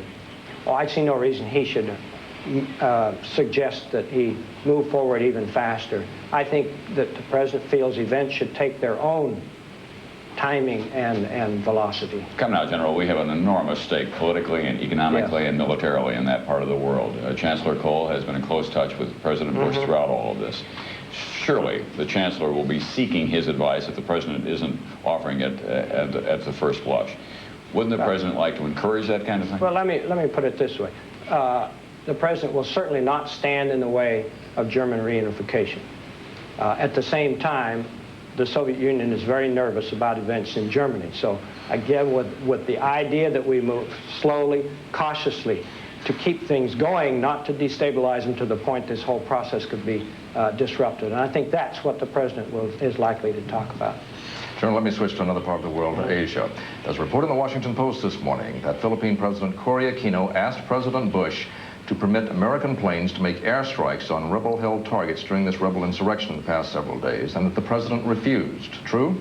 What we agreed to do was, in a way, a kind of a functional equivalent, and that is to fly cover over two airfields in the Manila. A lot of difference in flying cover and making strafing attacks. Well, but in a sense it isn't, because what we were doing is preventing aircraft from taking off from those two airfields to contribute to the battle. So you didn't actually turn down a request from her to make actual strafing runs? We made it clear to her that we did not want to get into the business of killing Filipinos. Okay, let me go back to what happened here on Malta. President Bush offered some limited economic help to President Gorbachev. Now, President Gorbachev represents a superpower. Was he pleased or offended? Well, limited help, you have to define that more carefully. We talked about a trade agreement as a precondition for most favored nation agreement, or waiver of the most favored nation Janet Jackson-Vanik limitations.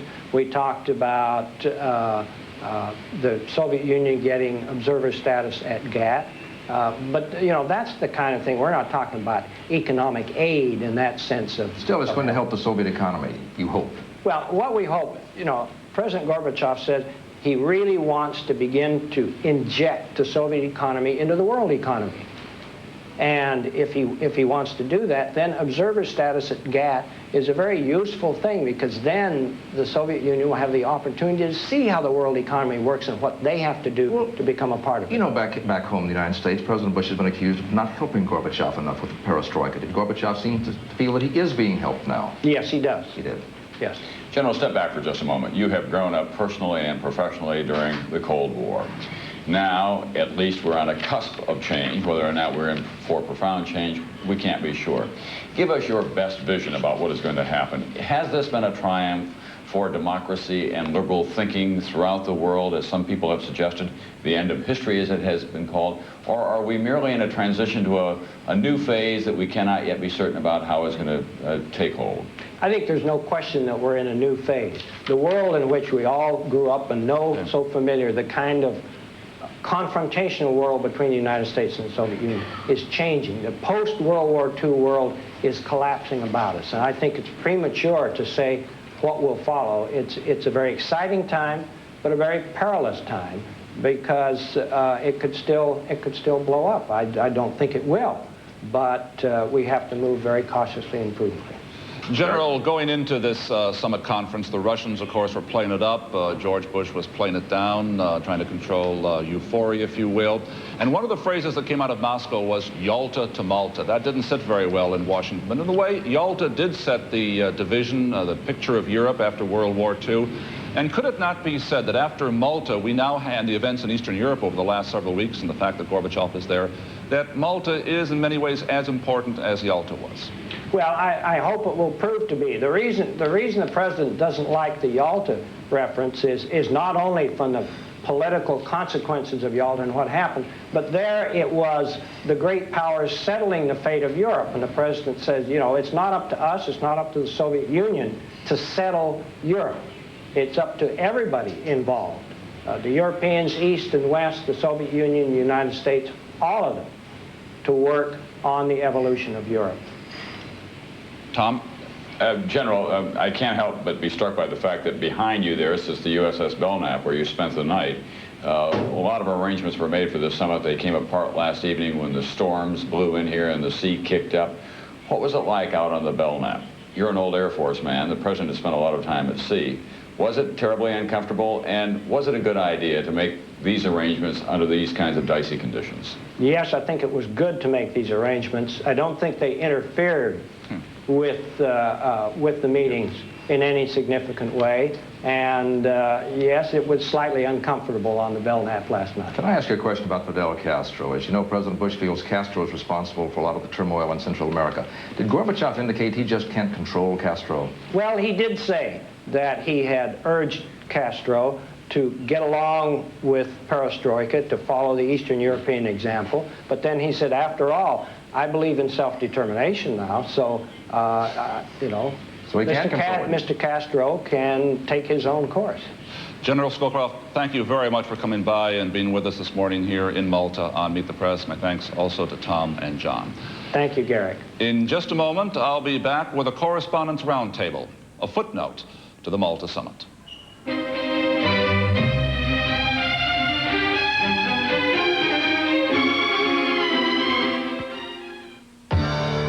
I was sure we could get better prices and faster deliveries on electrical connectors for planes we build. So I arranged for a special budget for engineering to do some quality testing on parts from other suppliers. Now, with 2 or 3 new sources, we're looking at savings of about 40%, maybe $500,000 a year. People with the power to do a better job build a better product. McDonnell Douglas, a company of leaders. It's all right, I've got my card. I like it. I like to wander and roam, I like to call back home. I like my MCI. I like you loud and clear, I like you close and near. I get more. I like my MCI.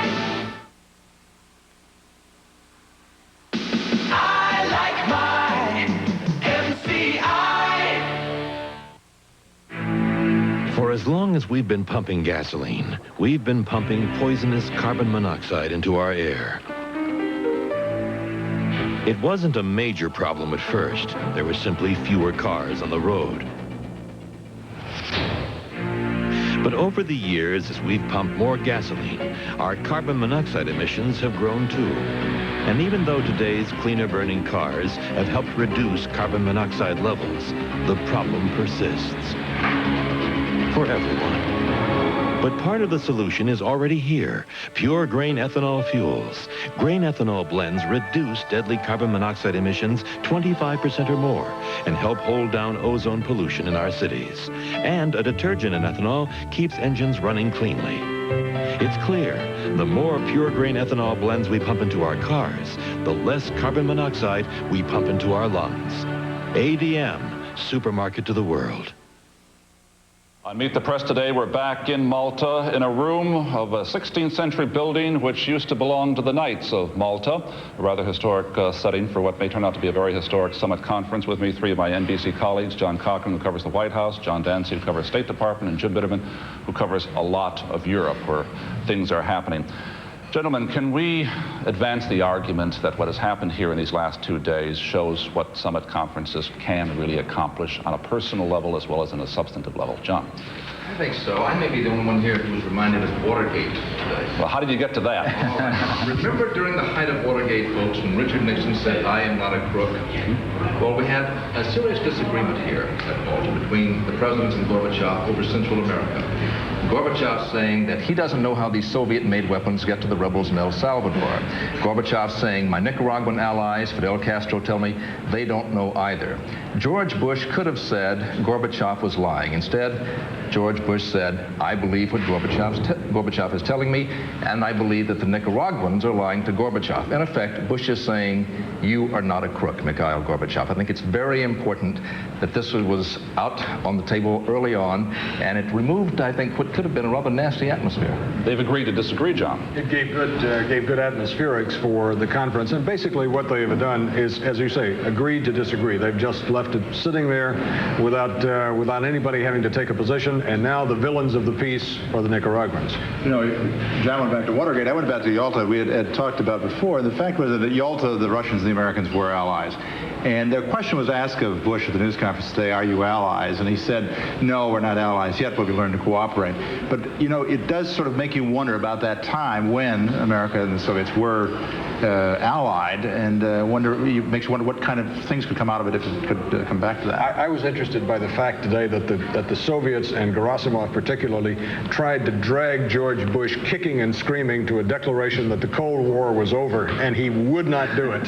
He's continued to emphasize the importance of NATO, that he's in Brussels right now talking with our allies. We'll be talking later in the day that is still the cornerstone. Yeah. But he simply would not say the words, the Cold War is over, as Gerasimov and many other Soviets have said. There's a lot of vagueness here, too. I mean, both said that they're going to leave the German question to history. Well, I mean, that's not too much participation. And we see what's happening in East Germany today with the overthrow of the leadership. George Bush wanted a lot of vagueness. You'll recall he said he didn't want any surprises, and Brent Scowcroft told us that the president was very pleased that there were no surprises here. Gorbachev didn't come here trying to pull a public relations stunt with some sort of arms control proposal. So from that point of view, I think Bush feels he can also trust Gorbachev more in these talks. Well, precisely here, John, didn't we see a change in our president at this Malta summit? In his news conference this afternoon, he was saying to White House journalists, he was saying, I'm going to push the bureaucracy to get these arms agreements by next summer in conventional forces. That's how things get done. Ronald Reagan had to do the same thing. Right. But this is not George Bush being passive George Bush. He's going to go out there and kick some rear ends on the American side, assuming Gorbachev's doing the same thing. The adrenaline was flowing in George Bush today. Wait a minute. Let's wait and see. Let's wait and see exactly what he says. Scowcroft said on Meet the Press, for example, that the instructions to the foreign ministers and to the experts have been fairly general, only in terms of timetables.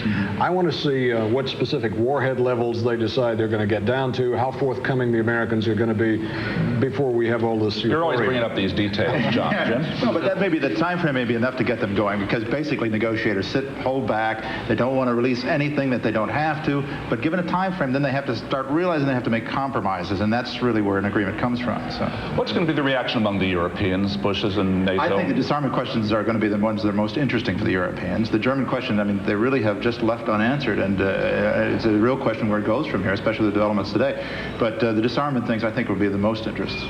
The two leaders spent a lot of time together. Gorbachev obviously has had a certain advantage. He's been in office longer. John, do you feel that Bush, I wouldn't say feels the equal of Gorbachev. He certainly does feel the equal in terms of substance.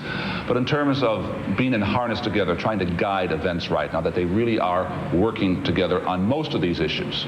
I would say George Bush may feel he is in fact leading, because that Gorbachev is on the defensive. I know that Bush's aides prior to the summit here in Malta felt that Gorbachev was almost desperate because of his economic straits in the Soviet Union. This was a man who clearly wants no trouble with the Americans.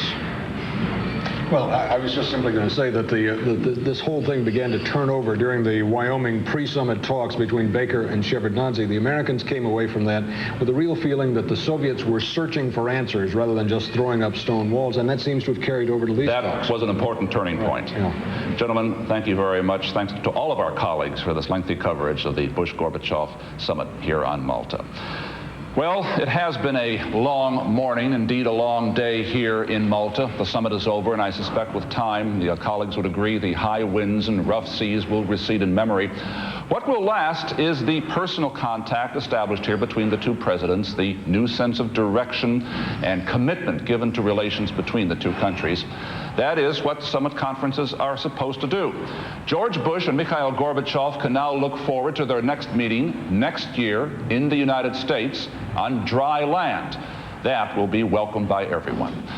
I'm Garrick Utley. Thank you for being with us this morning, and I hope you'll join us again next week for Sunday Today and Meet the Press.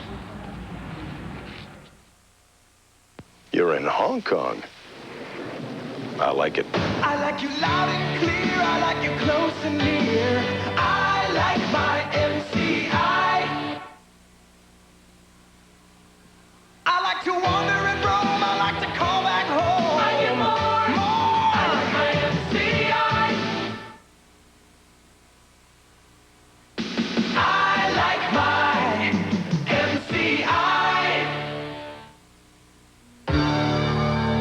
the space station Freedom, we had to build a full-size mock-up for the astronauts and engineers to look at. But the old way of building it out of plywood and metal took an awful lot of time and money. You know what I found? I found foam board. Foam board's cheap, it's easy to work with, it's fast. And I built the original for this area overnight. Just that easy. People with the power to do a better job build a better product. McDonnell Douglas, a company of leaders.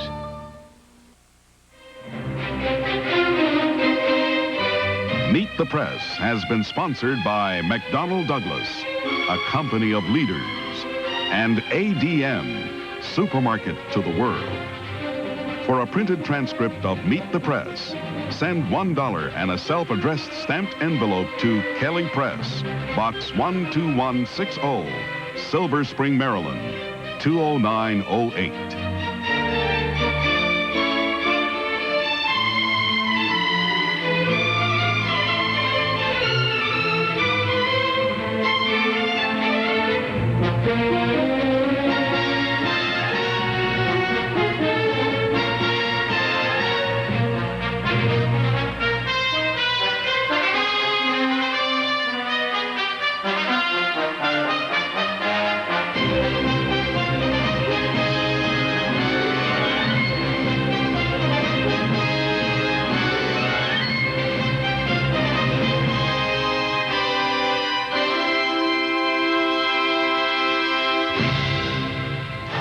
When the Browns face the Bengals, it's another example of football fever in Ohio. Join the O.J. Simpson to find out about it Sunday on NFL Live.